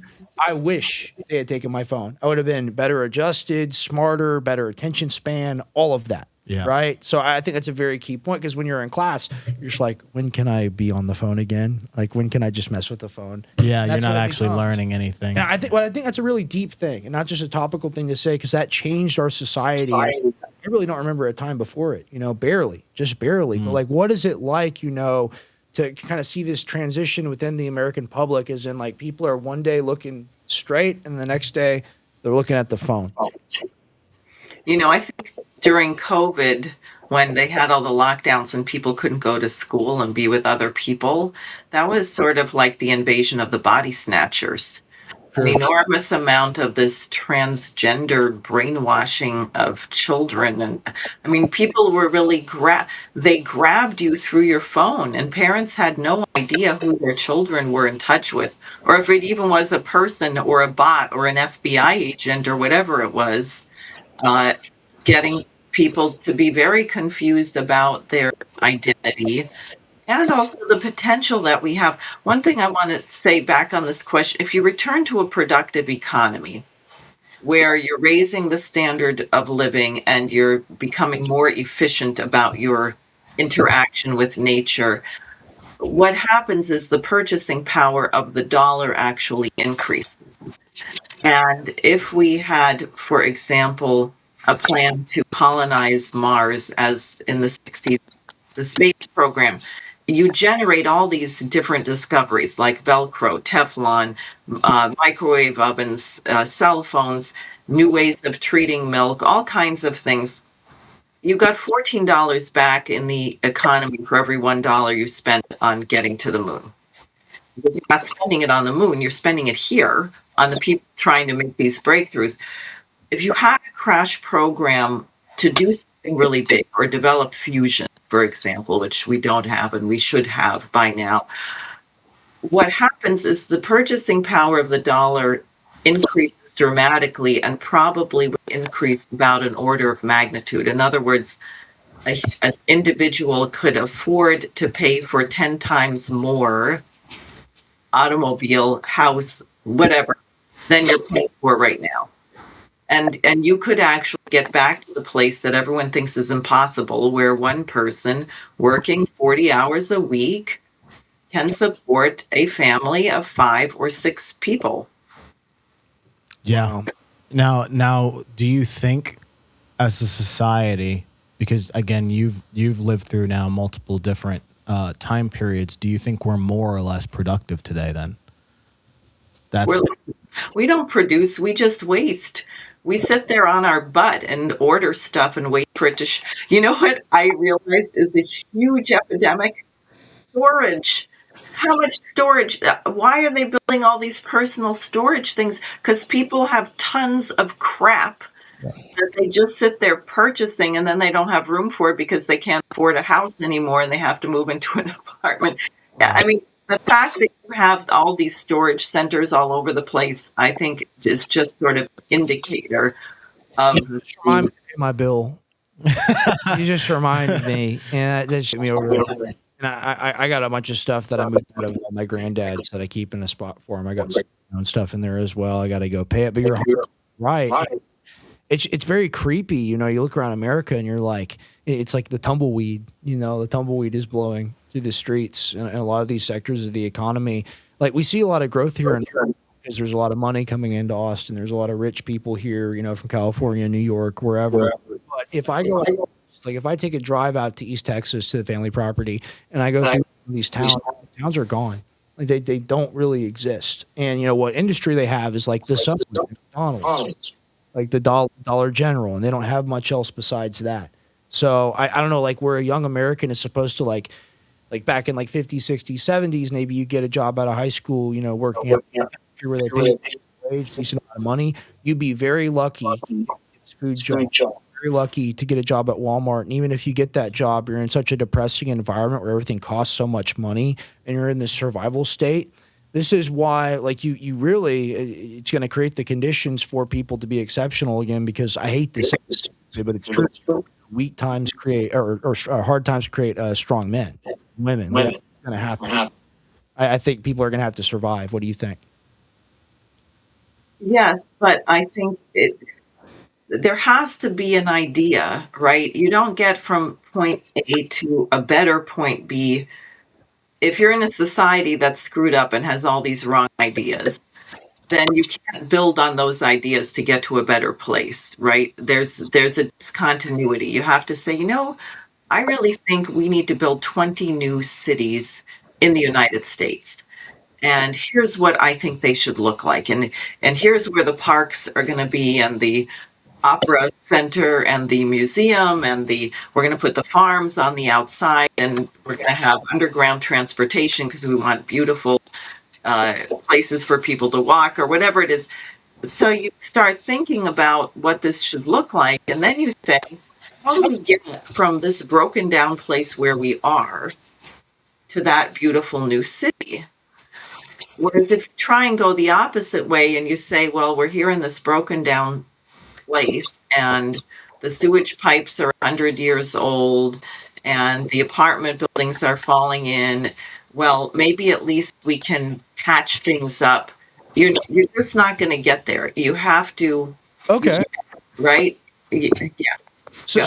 So we start from scratch. We build a new foundation, something stronger. People actually want to be invested with. You're actually so onto something here, because I also talk with members, and they're like, how is it that like people up today, and like, this is the analogy I can make. They're like, okay, so like Black people statistically the lowest on the totem pole in terms of financial. It's like, a lot of people are complaining, and they're like, well, maybe we should do like affirmative action. Maybe we should do all these other different things.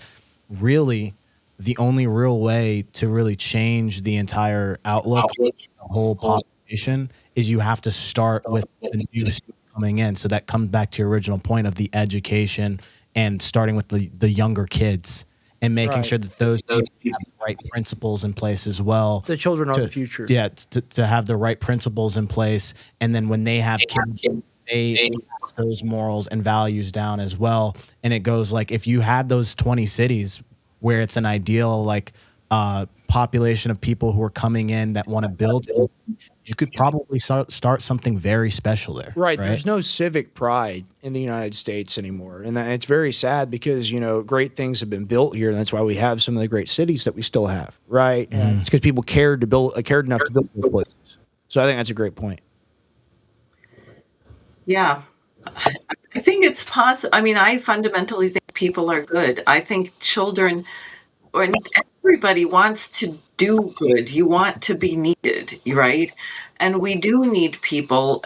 So one of the most destructive things is to make entire categories of people where we say we don't need you, or you're a useless eater. Isn't that the Nazi ideology? Well, some people are just useless. So if they die off or rot in prison or whatever, it's not okay. But if you have a mission where you're trying to do something which is beyond you, then you're going to depend on other people. You're going to depend on unlocking some talent that someone has that's going to make a contribution to getting to whatever the goal is, what you're trying to arrive at. And then you have a different value on people. I keep thinking about the film Hidden Figures, which I hope you've both seen, about the African American women in the space program at NASA who were geniuses. I mean, brilliant. Figured out how to calculate orbits and trajectories of the spacecraft, and in a sense, and the scientists, including Werner von Braun, who gets very badly slandered as being a Nazi, and that's a whole other story I won't go into, but he and others paved the way to make sure these women can get engineering degrees, to desegregate the restrooms at NASA, because they couldn't be bothered about people's skin color. They were trying to figure out how to get to the moon.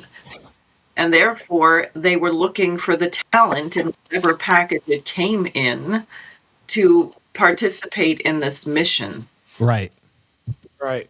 And I think that's a very valuable perspective. We got a wrap for the next segment. Diane, where can people find you, and where can people support you? My website is SARE, SARE, SAREforpresident.com.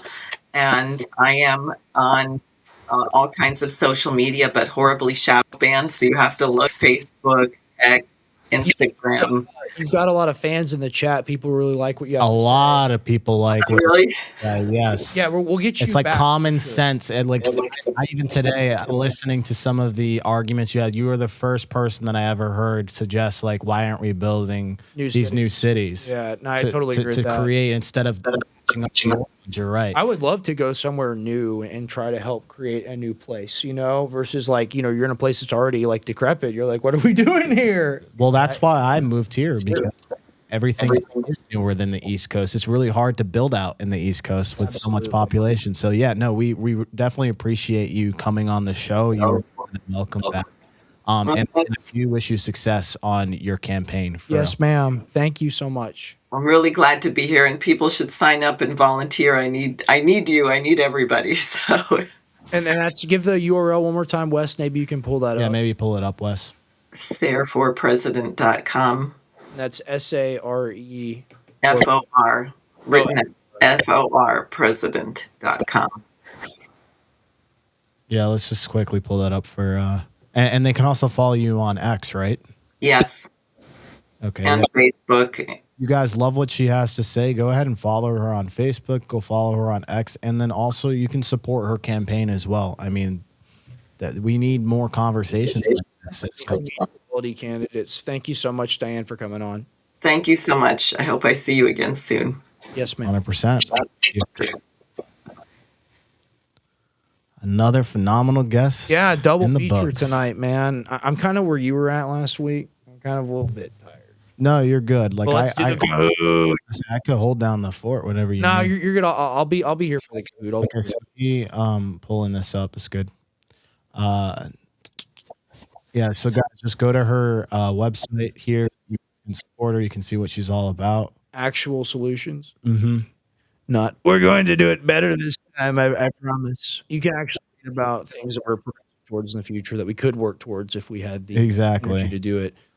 Okay, so guys, we're gonna do a little mini Kahoot going into a deep dive. Give me a second. We're gonna play a little game. We'll be back. Don't go anywhere. I will also post the link to join the Kahoot within the X channel. You're gonna want to get in there. Yeah. Also, actually, it's pretty easy. It'll pop up where to go, and you type it in. What I would recommend you guys right now to do while we go on break is to have a second device.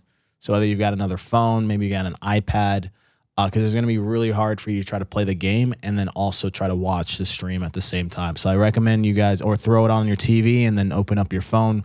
Just have a second device. Get on the computer. Computer too.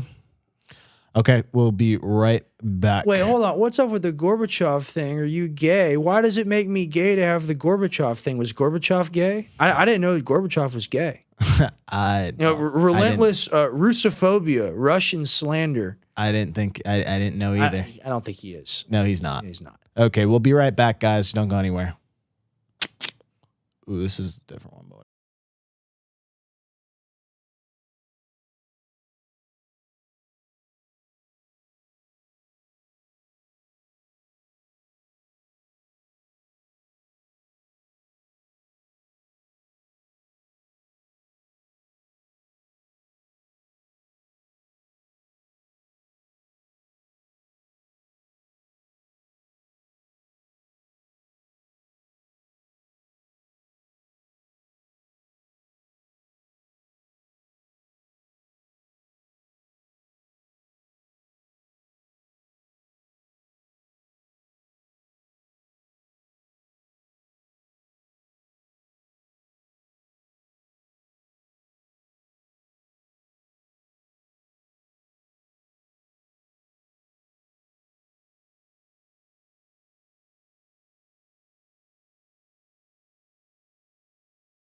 We're back live on air. Gray area talks. They said, Trump, you did it again. You made another Kahoot. Why did you make the Kahoot? What's the question? How are we doing, guys? We're about to play a game of Kahoot. I am your host, Tim Tompkins, and we have Mega Trump. That's right. Here. That's right. Powerful Trump. Okay, ladies and gentlemen, here's what I want you to do. I'm going to go ahead and I'm going to start sharing my screen. We'll go full screen on that one. I think it's Control F11. Oop, doggy. Are you right? I think you're right. It's F11 on this. So won't you tell them how to do audio? They don't even know how to do a show there. All right, so let's do this now. I'm going to pull this up for you guys. Wes, go wait, no, I am in control of the keys now. I am the captain now. Back in 1953, I was a ham radio operator. If I had access to the tools you children have access to today, I'd be the biggest person alive, bigger than Rogan. Okay, so what we're going to do here, guys, is I want you to go to Kahoot.it. Yeah, okay. The pin is 431014. And you're gonna enter that pin. We're gonna take our time here, let you guys join. I'm gonna go on X here and post it in the chat. I'll also try to throw it in Rumble and YouTube if I can have some time to do that. Damn it! Here's the thing: real loyalty to the game. I would be watching the UFC card, but we do Gray Area every Sunday at this time. Okay, so like, serious. I'm like, he's loyal. Dude, I'm a little sad right now, bro. I'm low key a little sad right now. Okay, so I hit the post in there, and then I'm gonna go to Gray Area real quick. All right, I'm gonna do some Mark Levin impressions. You don't get to think that you get to watch the UFC when you support Hamas. When you support Hezbollah by saying you want the war to be over. Huh. Young man, you want the war to be over just as Israel's on the verge of the greatest victory it's ever seen, America's ever seen, because they're our greatest ally. Young man, you are a bigot and a hypocrite. Young man, the lives we lost, the money we invested is nothing compared to the future relationship our two nations will share and already do share. Dude, I've been watching Mark Levin, bro. I've been watching Mark Levin. I watched him this morning. I watched his like full highlights. 613 is what it was listed at on his YouTube. That guy is a trip. That guy is something else. He just lies. He goes, Iran was developing a nuclear weapon under Obama. And it's like, they were not. There were IAEA nuclear inspectors in Iran. True. Like the JCPOA, ever heard of it? Yeah, so true. And he's like, I hope I have to second guess. I have to read this again. Like when he reacted to Trump's peace deal, apparently, or whatever. It's just like they love Trump. Like they worship him until he turns against whatever, like endless war. And they go, he is the worst person ever. He may work for Hezbollah. I've gotten that word down. Like the Mark Levin impression, it's Hezbollah. Yeah. Now, guys, there's only 3 of you in here. I need more people in here. Y'all are typing away in the chat. Okay, y'all are literally typing in the chat. What I need you to do is go to Kahoot.it. Can't we make a banner with the pin? We should be able to make a banner. Yeah, I can make a banner real quick. Yeah, it's 431014 Kahoot.it 431014. And winner does get a T-shirt, by the way, because a lot of y'all didn't want your T-shirts from last time. I know they didn't. Get a T-shirt. I still have one in a no, but we have two. We have two because I owe Holly. I still owe Holly. Sorry, Holly. You're gonna get your T-shirt. All right, welcome, John. Thank you for joining. We're gonna throw this up as a banner. It's 431. You think you were going to get away with your pro-peace activities? You think you were going to get away with trying to have peace on earth? Well, tough luck, buddy, because Benjamin Netanyahu's the greatest prime minister of Israel that there's ever been, that we've ever seen.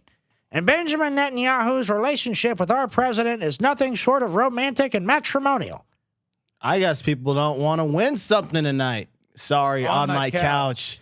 That is not an excuse. My collar's blue. My neck is red. Popping popcorn. Nah, we'll wait. Here, I'm gonna throw on the waiting noise. Yep, we'll wait, guys. For 1,000 years, people have waited for the opportunity to compete online together, answer questions. Okay, we got Phil, loyal viewer. We've got John. We've got Sleepy. Audi, okay. Honey Badger, as always, coming through. We love you. You know, maybe we can try being a little forgiving, having a little love in our heart. Yes, I love you guys still.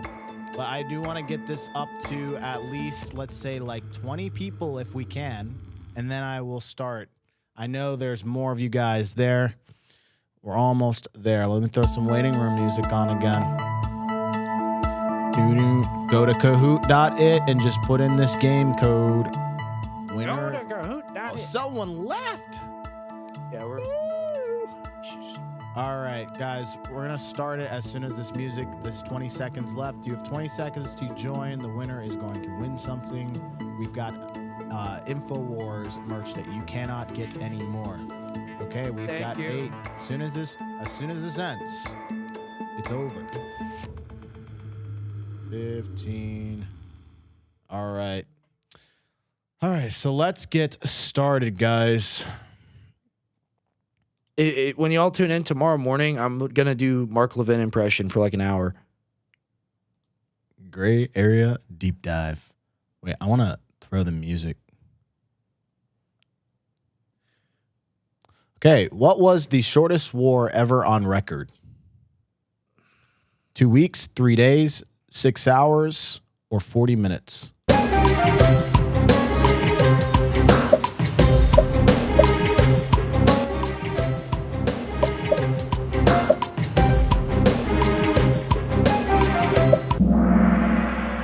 Hey, the correct answer is 40 minutes.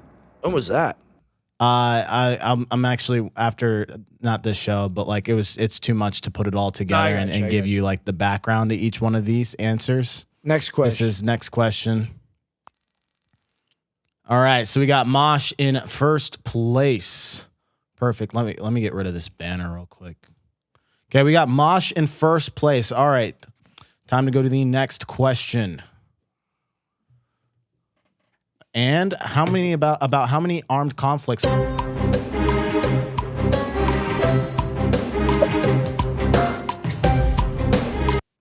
Over 110, 44, over 300, or 79. How many armed conflicts are happening in the world today?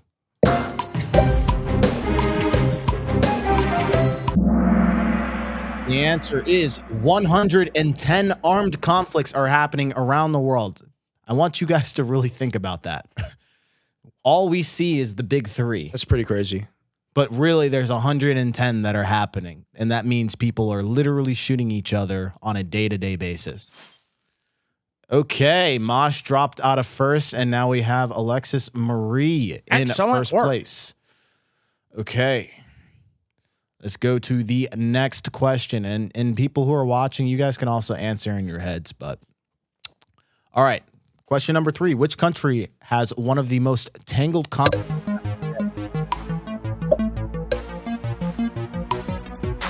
Your options are Iraq, Libya, Syria, or Yemen.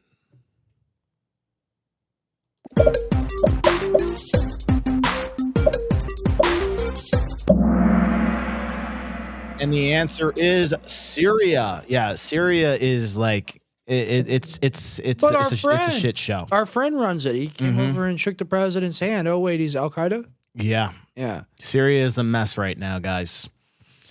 Okay, so let's see the scores. Okay, Alexis Marie is still in first place. We got John and we got Astrobot. Dude, it looks like Mosh dropped out of the race here. Only top 2 are going to win. All right, let's keep going. Which region has the most armed conflicts right now?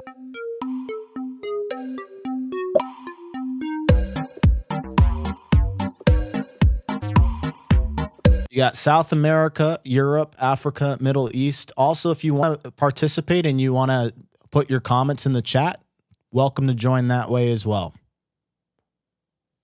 Hey, the answer is the Middle East. Oh, I thought it was going to be honestly, Africa. It is Northern Africa. But it's also that area too. Yeah. But it really is Northern Africa is the real answer to this one. Okay, let's check the scoreboard. Wow, Alexis is really killing it right now. On fuego. Okay, we got Sleepy Audi that's moved up in the leaderboards. All right, let's go to the next question. Which country sent soldiers to fight emus in...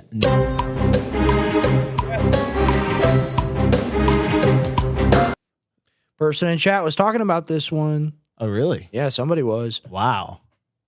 All right. South Africa, Canada, Australia, or New Zealand? Which country sent soldiers to fight emus? And the correct answer is Australia. I mean, kind of an easy one because, not every I don't know where country they has live. not every country has emus. They're almost like ostriches. No, I know what they are. I've seen them before. Okay, let's see what happened. Ugly bird. Alexis Marie is still in first place. We got Audi in second, but a close third place is Astrobot. Remember, only 2 people are going to win. Next question. Which war was famously to have said to last 335 years without a...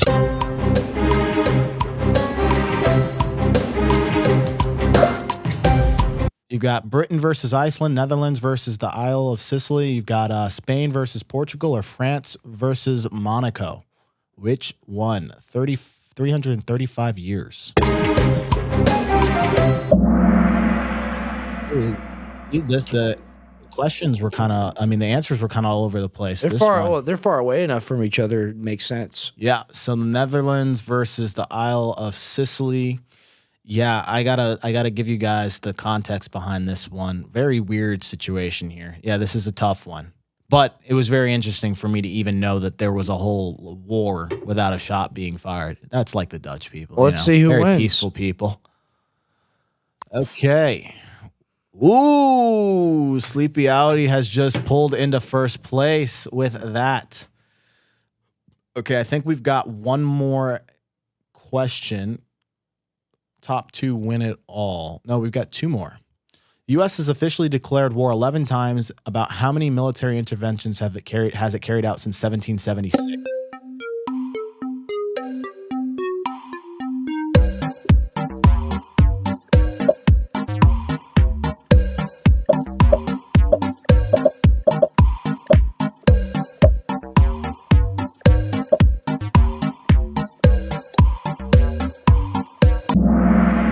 Correct answer is almost 400. I could have believed 900. We seem to be sticking our noses into everything, but just imagine 400 active military interventions since the infancy of our country. A beautiful thing. All right, let's check the leaderboards. Sleepy Audi is in first place, and Alexis Marie really close behind. Okay, we're going to go to the last question. Which sport had a real war named after it? Okay,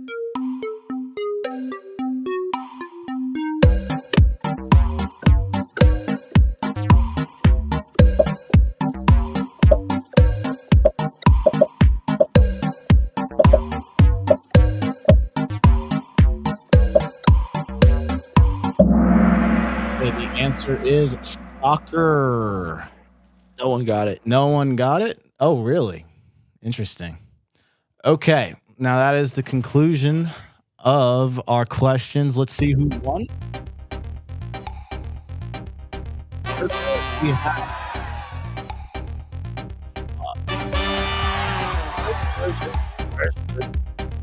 In first place, we have Sleepy Audi. People get t-shirts. Very cool. Yeah, and Sleepy, you get to decide between the 2 shirts.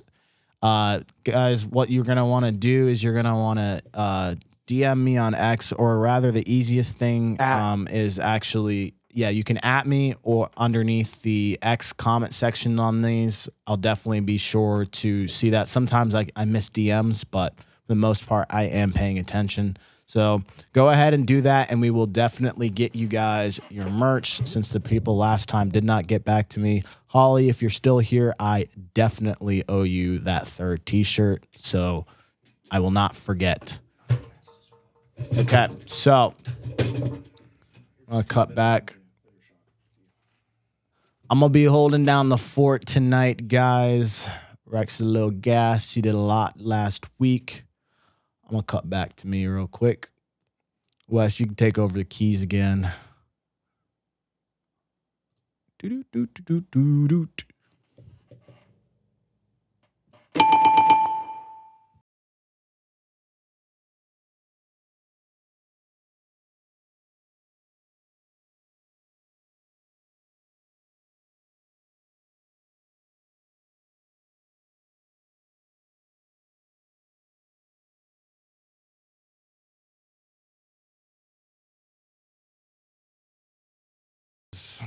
Just give me a quick second to get set up here. Give me 1 second.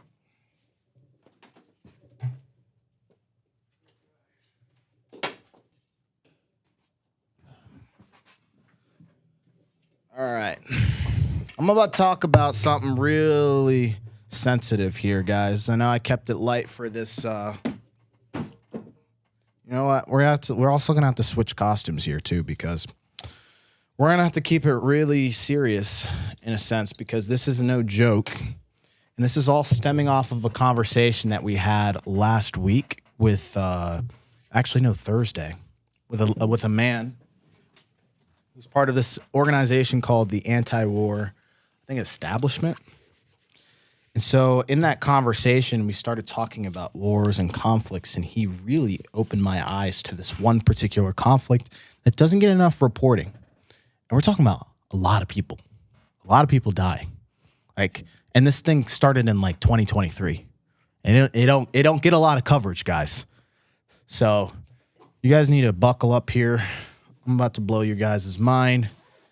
Often we're talking about all these other conflicts. I call it the big three. I call it Israel, Gaza, the Palestine issue, Ukraine, and then we now have the Iran conflict. But there's a big difference that's happening here, guys. So bear with me. I'm just getting set up here. I didn't have enough time to get this prepped before because, come on now, skip for now. What is my computer doing here? And everybody repost the stream. It's a very valuable deep dive. We're talking about this before. We're going to cover this before. People need to know. The numbers are truly insane. What is going on here? Skip. All right. Sorry, give me 1 second. I'm literally getting ads right now just opening my computer. What is up with this world right now? I can't. They're putting me in a loop right now where they want me to download Microsoft 365. Do you see what I'm talking about? I ranted about this in a previous stream. I'm like, I just want life without ads sometime. Decline. No, I don't want family plan for $12.99 a month. I will keep my. What is going on here? I'm about to restart my computer. Oh my. You try to bring value to the marketplace, and what do they want to do? No, you're not charging my credit card. Nope. Not today, buddy. Okay, I'm literally about to crash out on Microsoft. Just opening my computer and they're trying to get me to buy stuff. And they're like, "You will not escape until you buy cloud storage." No, I don't want to do that either. You know what? No, continue to desktop. There we go. After clicking on 20 different things. I'm telling you guys, it's gonna get to a point here. I'm trying to talk about something serious, and these corporations want my money. Nope, not today. Won't be happening today. All right, now I gotta pull all this stuff up now after wasting 5 minutes of my precious life trying to avoid Microsoft Office, which isn't even that good.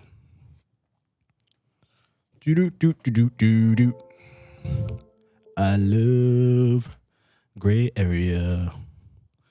All right, so we're gonna go to live shows, and we are gonna start pulling up our assets here.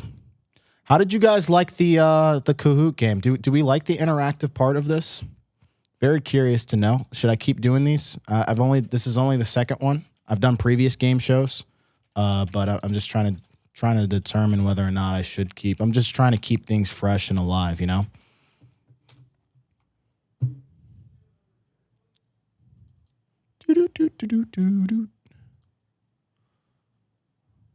This is how you guys know we are a professional show. Live. All right, here we go. All right, so let's do this here. I'm now where I need to be because I need these assets ready to pull up. Thank you guys for bearing with me. I appreciate you guys. Rex is not here. He's just kind of taking a break. He also hit probably a certain level of burnout. You know, it's very easy when you got a lot of things going on. So this is what we're going to talk about. We're going to talk about the war that's missing from the feed, okay? And so now if you looked at your feed, it feels like the whole world is at war right now. The entire world, it really feels this way. You've got Ukraine. You've got Gaza, you got Iran, stuff happening in the Red Sea, you got Lebanon. I mean, every day there's a strike, another map, another death toll. And at some point, it all starts to blur, okay? Now, that is easily how a war like Sudan gets missed, okay? It is one of the biggest humanitarian disasters that's happening on Earth, and it's the country that most people could not point out very quickly or explain on a map. Now, the only reason why I'm bringing up this topic here, you're like, he's a black guy, he's got to do the African thing, you know, he's got to represent. No. This has nothing to do with my heritage, okay? I don't even know what part of Africa I'm from, unfortunately, maybe Nigerian. It really is to go to show that the conflicts that want to get reported, but also more people are dying, and it's a serious issue here, and we got to get away from the no new wars thing. The world needs to pay attention to this conflict, and the last guest made me aware. Go ahead and pull this graphic up, okay? Go ahead and pull this graphic up for me, all right? I want to compare the deaths here, okay? This is a chart that I made, all right? I want you to look at the deaths, okay? In first place, we have Sudan. This is an ongoing conflict, guys. The estimated deaths is somewhere between 150K and 400,000. Okay, Gaza right now, I know I'm not throwing any shade, but we're talking about what's reported right now. You're looking at somewhere around 73K. Ukraine, somewhere around 15K. And by the way, with Ukraine, it's mostly soldiers and dying between, but we're talking about just civilians here, 400K potentially. And it's like severely underrated. It could be higher than this, guys. I'm not kidding. I am not kidding you guys. This could be severely higher. And then we have Iran, where like it's awful, the double tap on the school and all the things that happen. But why haven't we been talking about Sudan? Okay. You know, you look at that top number, and, you know, the only reason why it's got a range is because it's not clearly counted. You know, people are dying from not just the fighting, they're dying from hunger, they're dying from disease, collapsed hospitals, and almost, you know, nowhere that people can actually reach safety. And so, you know, in Gaza, the death toll is reported constantly. In Ukraine, civilian deaths are tracked by the UN. But like in Sudan, even counting the deaths has become part of the crisis itself. Okay? So, you know, we need to understand what's going on here. All right. So let's look at what the war looks like on a map. Go ahead and cue up this video, number 1 here for us, Wes. And, you know, before we start, you know, the politics, we need to talk about what people are living through. And I want to show you guys what it is like for these people in this conflict, to put it in perspective. I need you guys to pay very close attention here. Viewer discretion advised. Go ahead, play this. On the malnutrition ward at the biggest health facility in the Nuba Mountains, there are 3 times the number of children admitted as there were a year ago, all from families who fled the horrors of war elsewhere in Sudan. It's red is severe acute malnutrition, yellow is moderate acute malnutrition, green is you're okay. 6-month-old babies, somewhere like 8-9 kilos. Yeah. It's because more than a year and a half. 5 kilos, so way underweight. Malas was admitted 2 weeks ago and has been on emergency feeding since. Her mother fled the fighting in Khartoum with nothing and has had no money to buy food.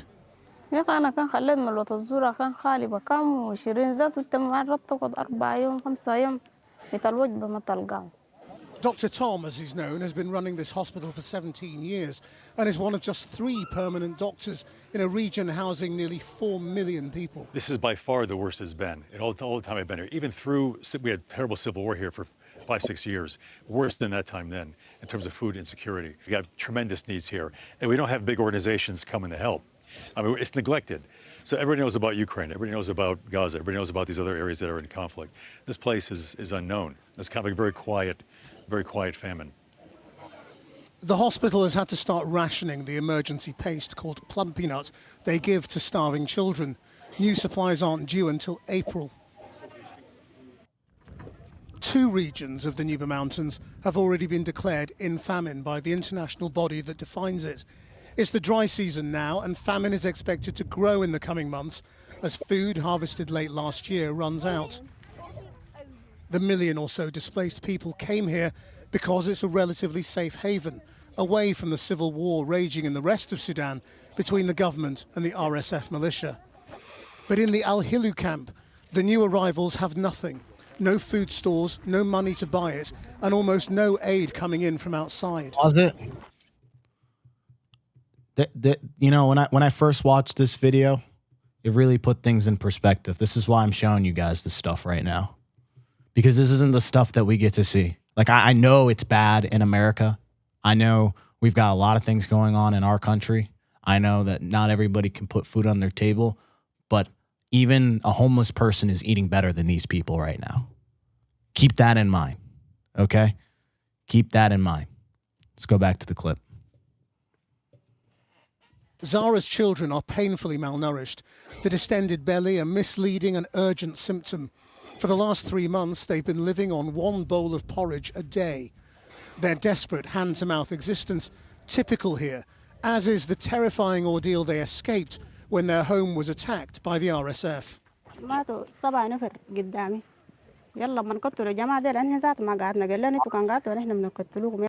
She said 7 people died in front of her. They rounded up all the women and children, and they killed the men, and they told us to leave, and we ran. We just ran. Keep going. How did the RSF treat the women? What did they do to them?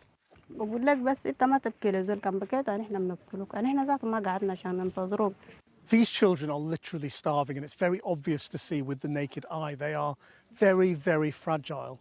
And it's the products of war. There is no good reason why they should be in this state, but they are displaced, they have nothing, and they're unable to get anything. There is no international aid coming in to speak of into this camp. We're good. We're good. I can't even watch this, and I can't even watch that. All right. Let me gather my bearings here. So there are children starving. We have families that have nothing. I mean, the aid is barely getting in. Like the UN, these aid services that are supposed to be there, like they're very concerned about like all these other humanitarian crises. But like this one is very clear as day. This is what we're supposed to do if we're America. These are things we're supposed to be the police of the whole world. So then these are things that we should be paying attention to, right? So I mean, this doctor calls it a quiet famine. You heard him, right? I mean, in a famine is usually what forces the world to look. I mean, in Sudan, it still struggles to break through, just the fact that this is even happening. So how does a country reach this point, guys? You know, and to answer that, we have to go back before the war to understand this, okay? So let's talk about before the war. We had this man. What was his name? This guy's name is Omar al-Bashir, and he ruled Sudan for almost 30 years. And by 2018, the country was falling apart, guys. Okay, so inflation hit 73%. You had bread prices that tripled. You had fuel shortages. You had cash that was hard to get. I mean, it was bad. And so if you look at the stats, okay, Sudan, what is going on here? This is glitching.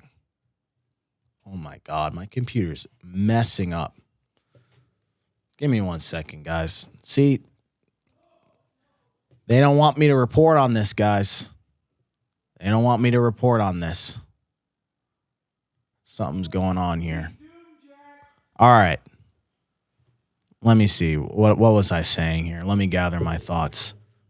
That's what I'm saying. This something doesn't want me to report this today. All right. So, like I was talking about, this guy. So Sudan literally ranked 172 out of 180 countries for corruption. They were number 172 at the bottom for the worst corruption. Okay? So after Bashir left, more than $113 million of cash was literally reported and reportedly found at his residence. And the year earlier, leaked diplomatic cables basically cited an allegation that Bashir had siphoned away as much as, you ready for this? $9 billion. This is US dollars, by the way. So if you put it into their currency, it's even more. That's so much money. And so that number can sometimes be disputed, but people did not need a perfect number to see that there's a problem here. Okay? Food was harder to afford. You had the economy that's starting to choke. I mean, you had people that at the top that looked rich. We have a serious issue here. Okay? So now, when I look at this, I'm sitting here trying to rationalize, like when people are rich, everyone else is getting squeezed here, guys. I mean, that is what sent people to the streets. And so at first this was about the bread, but then this became about the whole system. So the Sudanese people wanted this man Bashir gone. And so they wanted civilian rule. And for a moment, it did look like it was possible. Let's go ahead and play this video that's going to show you the revolution. That's going to show you what the civilians wanted. They were speaking up. They were speaking out against the corruption. Okay? And this is before the war even started. Let's go ahead and play this clip. In 2019, this happened. There were big pro-democracy protests against Bashir's government.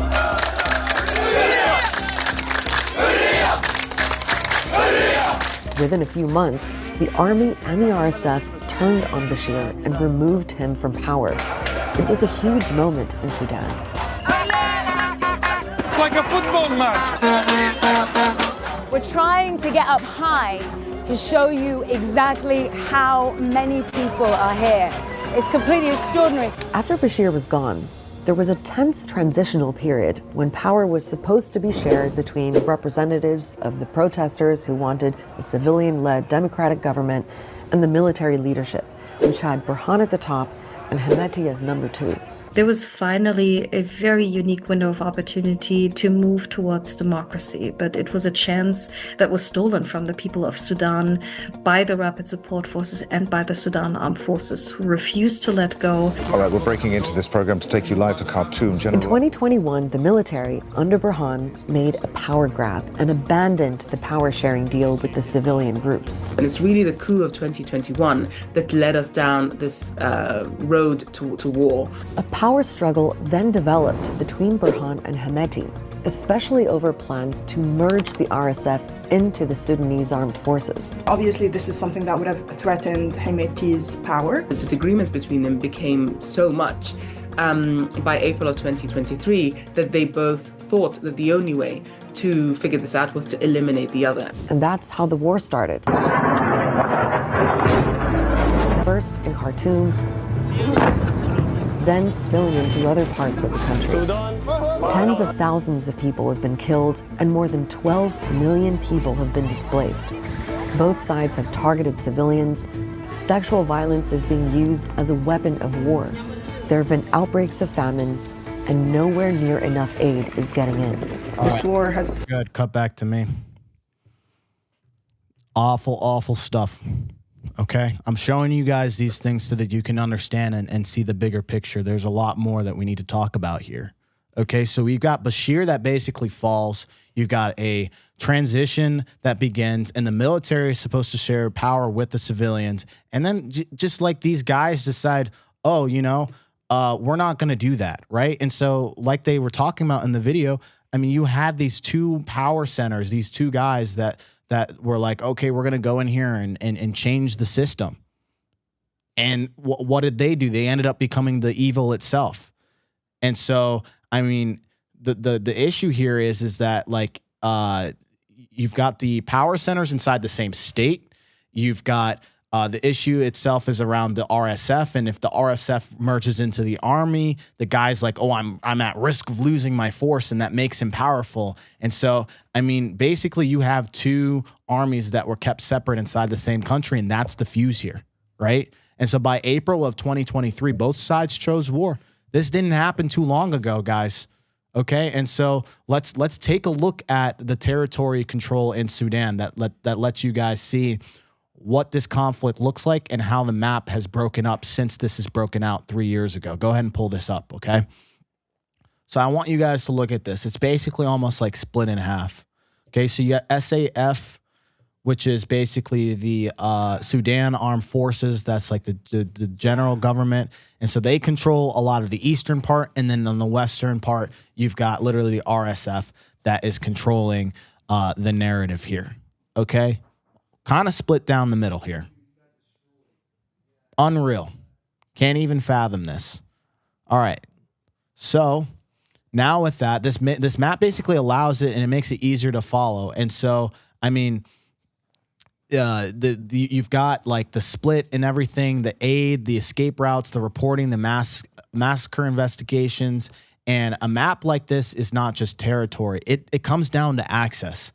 And so like a journalist can't just drive through these lines that you're seeing on the map. Okay? They can't just show up. And so an aid worker can't just show up, and like a family can't just leave safely. And so Sudan gets documented into pieces. You know, you've got a hospital report here, and then you've got a phone video over there, and then you have a witness across the border and a satellite image above.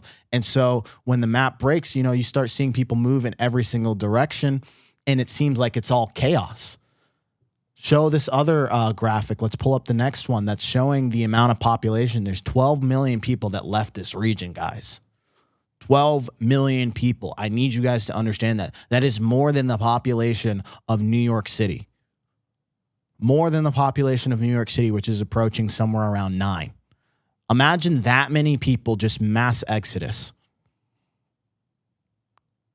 Unreal. Let's go ahead and pull up that image number 3. We're going to show you guys where the people went, where they left. Okay? So if you look at this picture here, let's see, where do we want to start? I'm going to read this for you guys first. So now there are 12.3 million forcibly replaced due to the outbreak of the conflict in Sudan since April of 2023, and including 8.8 million internally and 3.3 million to neighboring countries. To neighboring countries. Sudan and neighboring countries are already hosting large refugee population before this new emergency, because they already had conflicts before this, like years ago. And so now they require additional support to provide protection and critical life-saving assistance, including for those who have been secondarily displaced within Sudan. You've got urgent needs that include water, food, shelter, healthcare, core relief items. You've got the current the current priority activities are the registration of new arrivals. You've got relocation away from the border areas, identification of especially vulnerable families and persons with specific specific needs, okay? And putting mechanisms into place to prevent and respond to gender-based violence and assure alternative care systems for unaccompanied refugee children. Okay, so if you look at these numbers, you've got 12.3 million displaced. You've got 8.3 million that are in new areas. Okay, look at where they're going. So they're going to Egypt. They're going to South Sudan. They're going to Chad. They're going to Libya. They're going to Ethiopia, Uganda. And CAR is Central Africa Republic. And by the way, these regions aren't like, they're not booming. They're not like, it's not like money pouring in these places, right? They're also struggling in their own capacity. It's not a very good situation here. Okay? It looks like the most amount of refugees have gone to Egypt, because Egypt is probably doing the best out of most of these places. You've got 1.2 million that went to Egypt. You've got 954,000 that went to South Sudan, another 61K to Uganda. We've got Chad that took 723. So you guys get the point here. It's a lot of freaking people. Okay. So now we got to look at why this isn't even being reported in the first place. And this is what really shocked me here, guys. Okay. Basically, there's an organization called the UNESCO, which basically says that the Sudanese journalist syndicate documented 32 journalist deaths since the war began. Okay, and it also announced that it documented 556 violations against media workers. And so, I mean, there's also an additional 7 journalists that are missing. Reuters paper reported that you've got 32 radio stations and 8 TV stations and 27 newspapers stopped operating, and around 1,000 journalists also lost their jobs. So when people ask why is Sudan is suddenly not everywhere and the narrative, I mean, this is part of the answer. The people who would normally bring the footage out there are being killed, threatened, detained, displaced, or pushed offline. And so there's no newsrooms, there's no local media, and it's very dangerous. I mean, I remember on Thursday when we had, I think Dave came on, and he was like, dude, they were coming to me for news, and I was the one reporting, and he wasn't even on the ground in Sudan. He was giving the death toll. He was talking about the numbers. Crazy. And he wasn't even Sudan. And he said even the Sudanese government were pulling articles from his website. It's crazy. This is crazy. So now we need to look at, like, okay, let's look at this supply route, because, you know, not all wars are just, you've got to have supplies, and you got to have military, and you got to have weapons, and someone's always behind the story. It always involves major companies. I mean, sorry, not companies, major countries involved here. There's always somebody behind this. And so you've got Sky News. They basically looked into the routes that were moving into RSF territory. Let's go ahead and play this video here.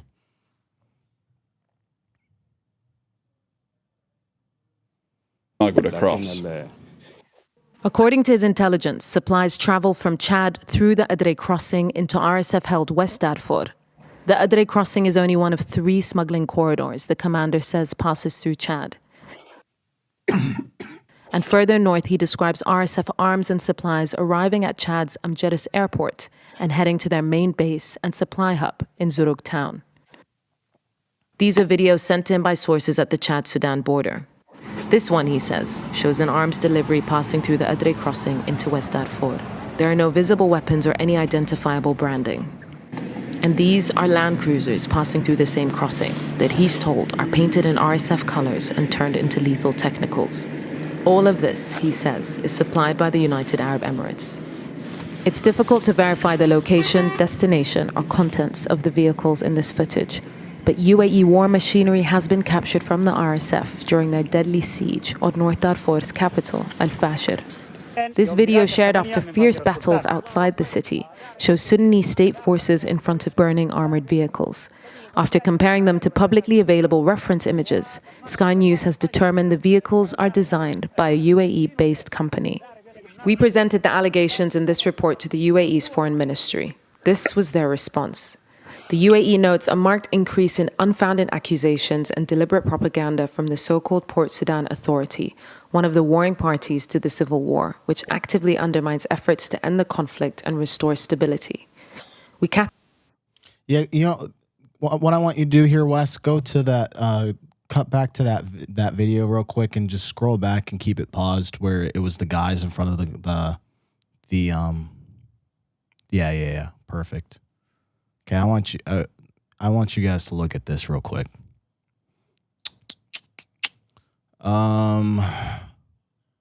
Yeah, maybe where it kind of shows the gun a little bit. Yeah. Perfect. All right, this is fine. All right, while we're doing this, you can get the other video ready. It's going to be the Al Jazeera one. But I want you guys to realize something. Now, you see it's the UAE that's involved here. But some of this is definitely your tax dollars as well.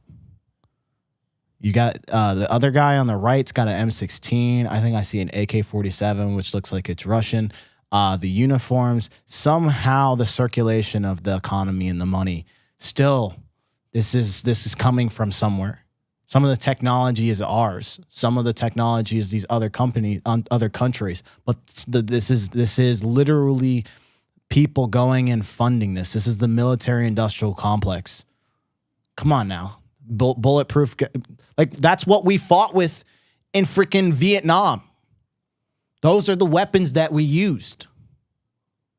You can cut back to me real quick. I mean, those are literally the weapons that we used. And we're putting them in the hands of people who don't even know, and they're being led down the wrong direction. And some guy, his ego is like, well, I should be in power. I should be in control. And so these weapons in the wrong hands create the worst type of chaos. So many of these conflicts come from like all of these modern weapons and stuff that has not been developed by these countries. Okay, so weapons explain part of it, but you know, the money explains the rest. It's always comes down to the resources, guys. Sudan has gold, and both sides need cash to for fuel and weapons. And so at this point, it becomes a network. And I want you guys to see how this network works. Let's go ahead and play this video and show you how the gold and the weapons move around. Arab Emirates, the UAE, which denies support to the RSF, but is well known to be the RSF's main backer. The RSF relies mainly on the United Arab Emirates for political and military support, but it also relies on a network of different states and sort of authorities in the region surrounding Sudan that are very close to or allied to the United Arab Emirates. A report from Amnesty International found that the conflict is being fueled by an almost unimpeded supply of weapons to both forces. It found evidence of weapons from Turkey, Russia, Serbia, China, Yemen, and the UAE. Keep in mind, there is supposed to be an international ban on sending weapons and ammunition to Darfur because a UN arms embargo has been in place since 2004. Another thing fueling the war in Sudan is gold.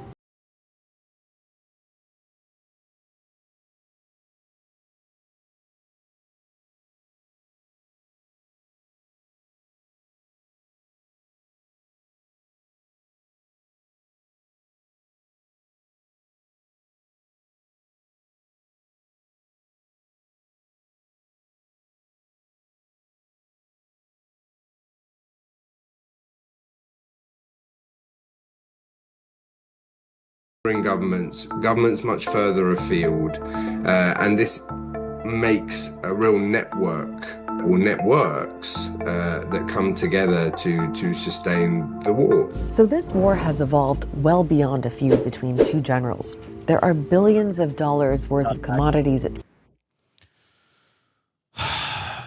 like, it literally always comes down to resources. There's something fundamental about the human existence and something in our psychology when it comes down to resources and scarcity. And like I said, like it's a handful of guys that have caused like most of the conflicts and like the deaths around the entire globe. Most of them. Like, just think about it. A handful of people. If you compare and contrast to the regular population, the average person doesn't think, I think I want to just start a coup today, or that I just want to start committing corruption. The average person is just like, hey, look, I just need food, I need a good standard of living, and I need to be able to survive. And if those things aren't getting met, of course you're going to lead to a revolution like it has always been. But then there's bad actors that just that latch onto that. And then there's bad actors on top of that where other countries see, ooh, that country's got a lot of resources. They got a lot of stuff. They got a lot of things. Mine. Gimme. I'm going to explain something to you guys later. It's going to blow your mind. But now we need to talk about this place called El Fashir. Okay?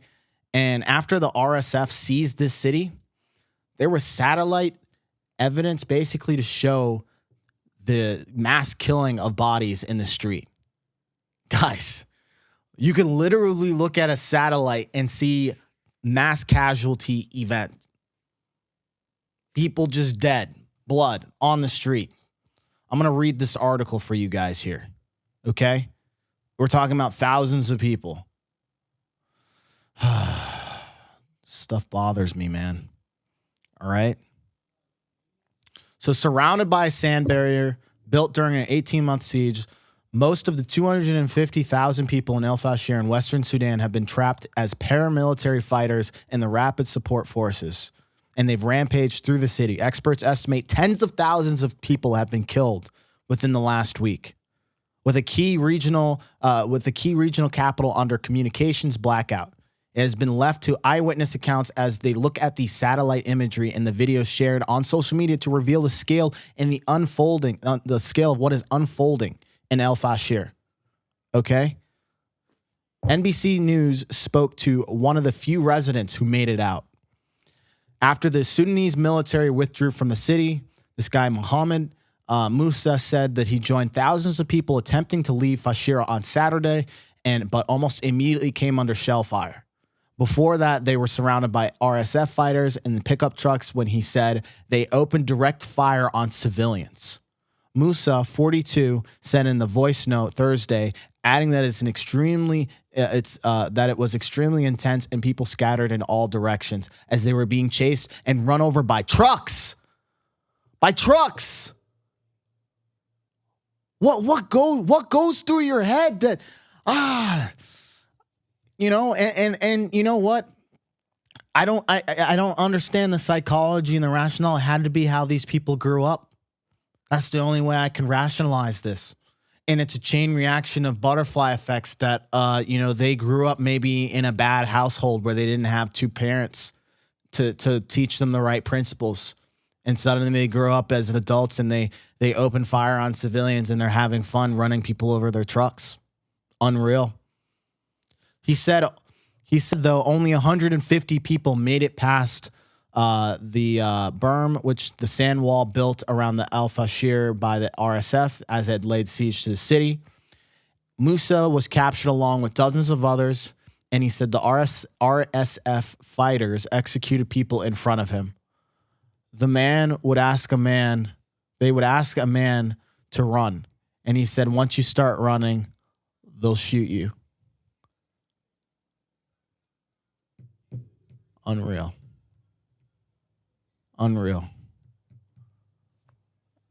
This is pretty heavy. This is pretty heavy stuff, guys. I'm not gonna lie.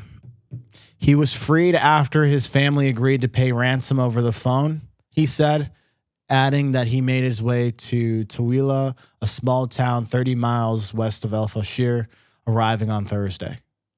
Okay, now look at these photos, guys. Satellite images.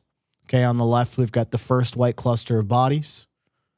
And then below, you've got the line of people that are waiting in that area.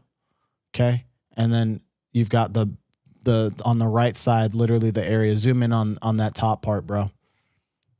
Zoom in on that top part. Okay, the piles of bodies have grown. And so there's also a new cluster that has literally grown on the right side there too. A new cluster of people, all in one day.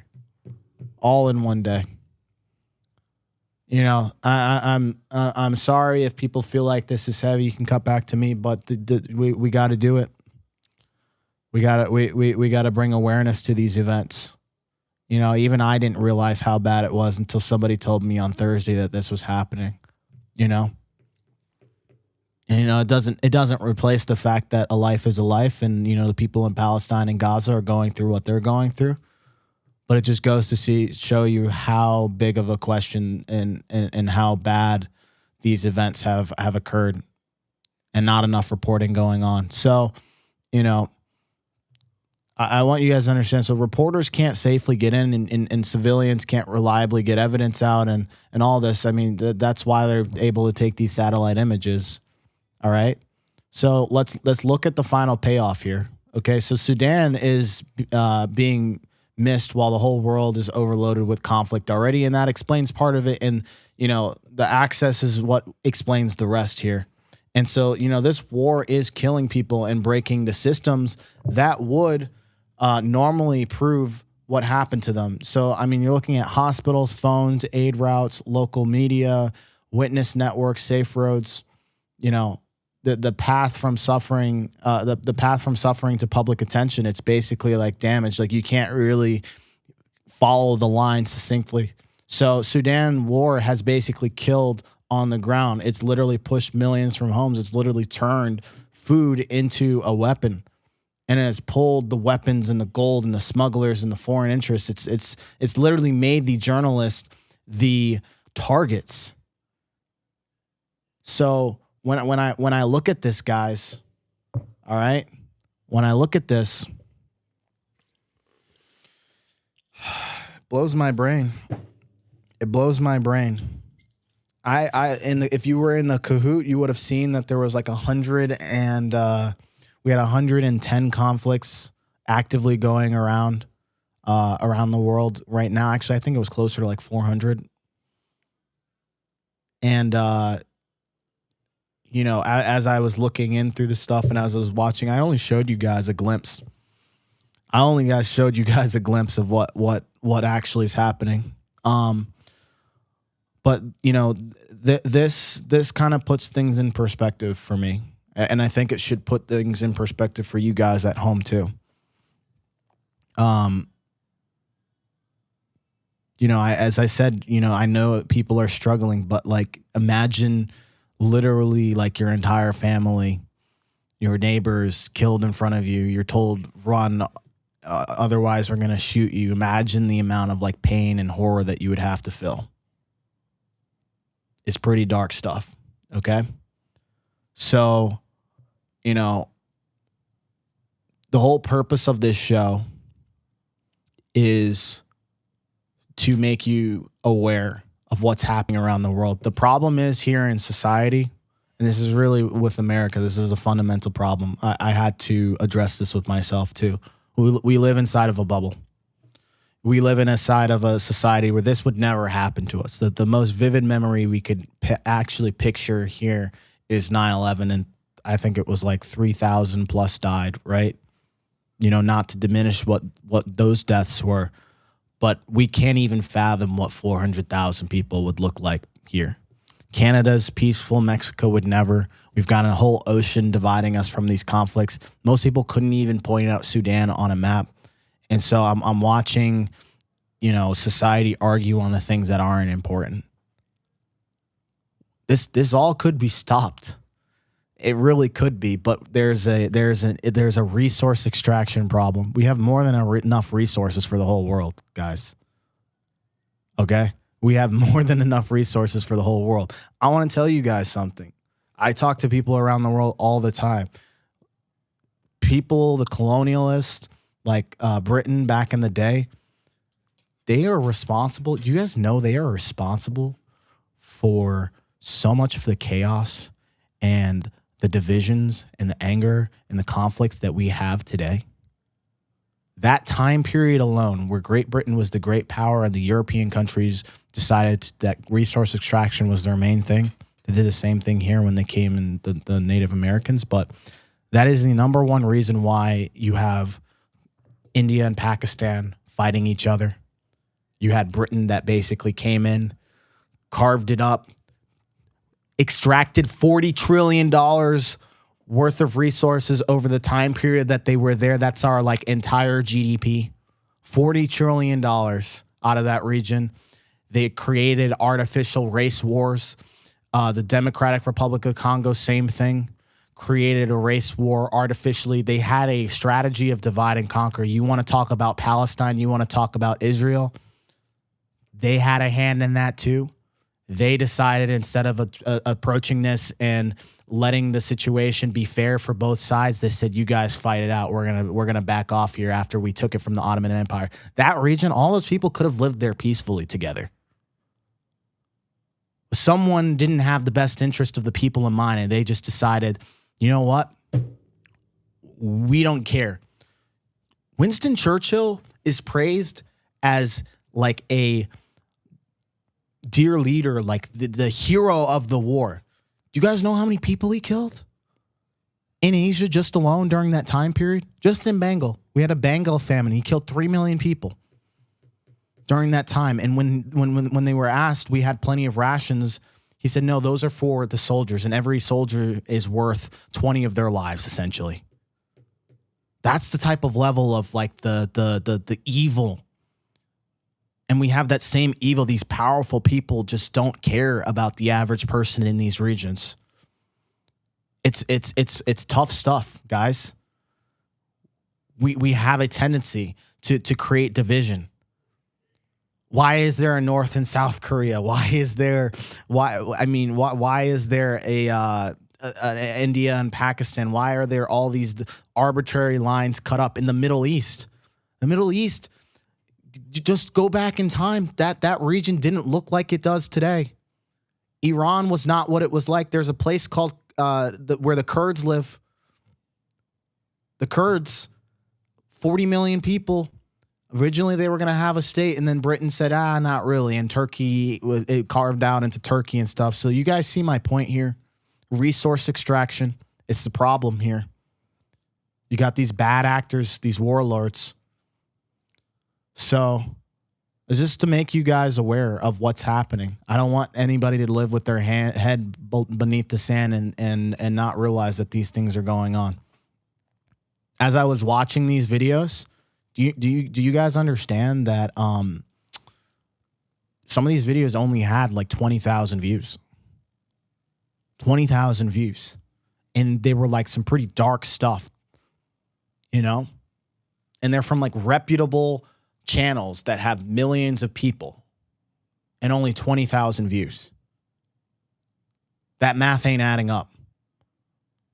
Astrobot is correct here. Destabilizing a country takes money initially. I've got to see how the oligarchs make money during the destabilizing phase, obviously without selling arms, and see where the strategy change. Here's the thing about this. Do you guys want to know why Great Britain isn't the same power that it is today? And why Mississippi has a better GDP per capita than all of Great Britain? It's because they no longer are being able to extract resources from their colonies. Remember, India and all these places in Asia all declared their independence in 1947, 1948. And sequentially, they weren't able to extract those resources. Places in Africa declared their independence. They were literally like a virus. Now, I'm not talking about the average British person. I'm talking about the man at top. Okay? The man at top. Just viruses, just wanting to extract. And so that's what's happening here. And that's also why you might see America fall at some point, because we're no longer producing. We're still extracting in certain aspect. The colonizing doesn't work anymore, guys. Okay? So that's the end of this segment. I hope you guys learned something from this. I hope the Kahoot game was fun enough for you guys. Like I said, people were asking what happened to Rex. He's tired. He's exhausted. He did a lot of shows last week. He did 3. He did like in one day, I think on Thursday, he went from American Journal doing 3 hours to another 3 hours on the War Room and another like 2 hours on the Gray Area. So he's definitely putting in a lot of work right now. So, you know, as I said, like I'll hold down the fort too. But Coop, you're right. Like it's these guys, the Rothschilds, dude. People are so detached from reality. There's a point at which you make so much money that you don't know what like it's like for the average person. Everything's looked like a fucking like a chess board. And it's like, how do I move this asset and stuff? You just give an order. You say this, I want this to happen, and the chain of direction comes down, and then somebody at the bottom does something. You don't even know what happened as soon as you made that decision. Unbelievable. Okay, what I recommend you guys to do if you found any value in tonight's show, go ahead and please give us a follow on Gray Area Talks on X. Go ahead and follow Rex if you're already following him. Great. Go ahead and follow me at X on Truism at Truism Tim. And the biggest one, if you want to do it, go to our link tree in the X bio on Gray Area Talks. And just follow all of the accounts there: YouTube, Rumble, X. We're literally, yeah. Go ahead, throw that up there. We're literally all over. We do this because we care. We try to get the best guests possible because we care. We're not here to sell you guys some slop, okay? Go ahead and click that link, and you'll literally find all of the assets there. All right. So we appreciate you guys. We love you. I'm going to sign off here. If you guys want to catch Rex tomorrow morning, he'll be hosting the American Journal at 8 a.m. to 11 a.m. And you can catch Alex after that on the Alex Jones Network. This is Tim Tompkins signing off. I love you guys. Have a good night. I hope this wasn't too dark for you guys, but I had to do it. Had to do it. Stay safe.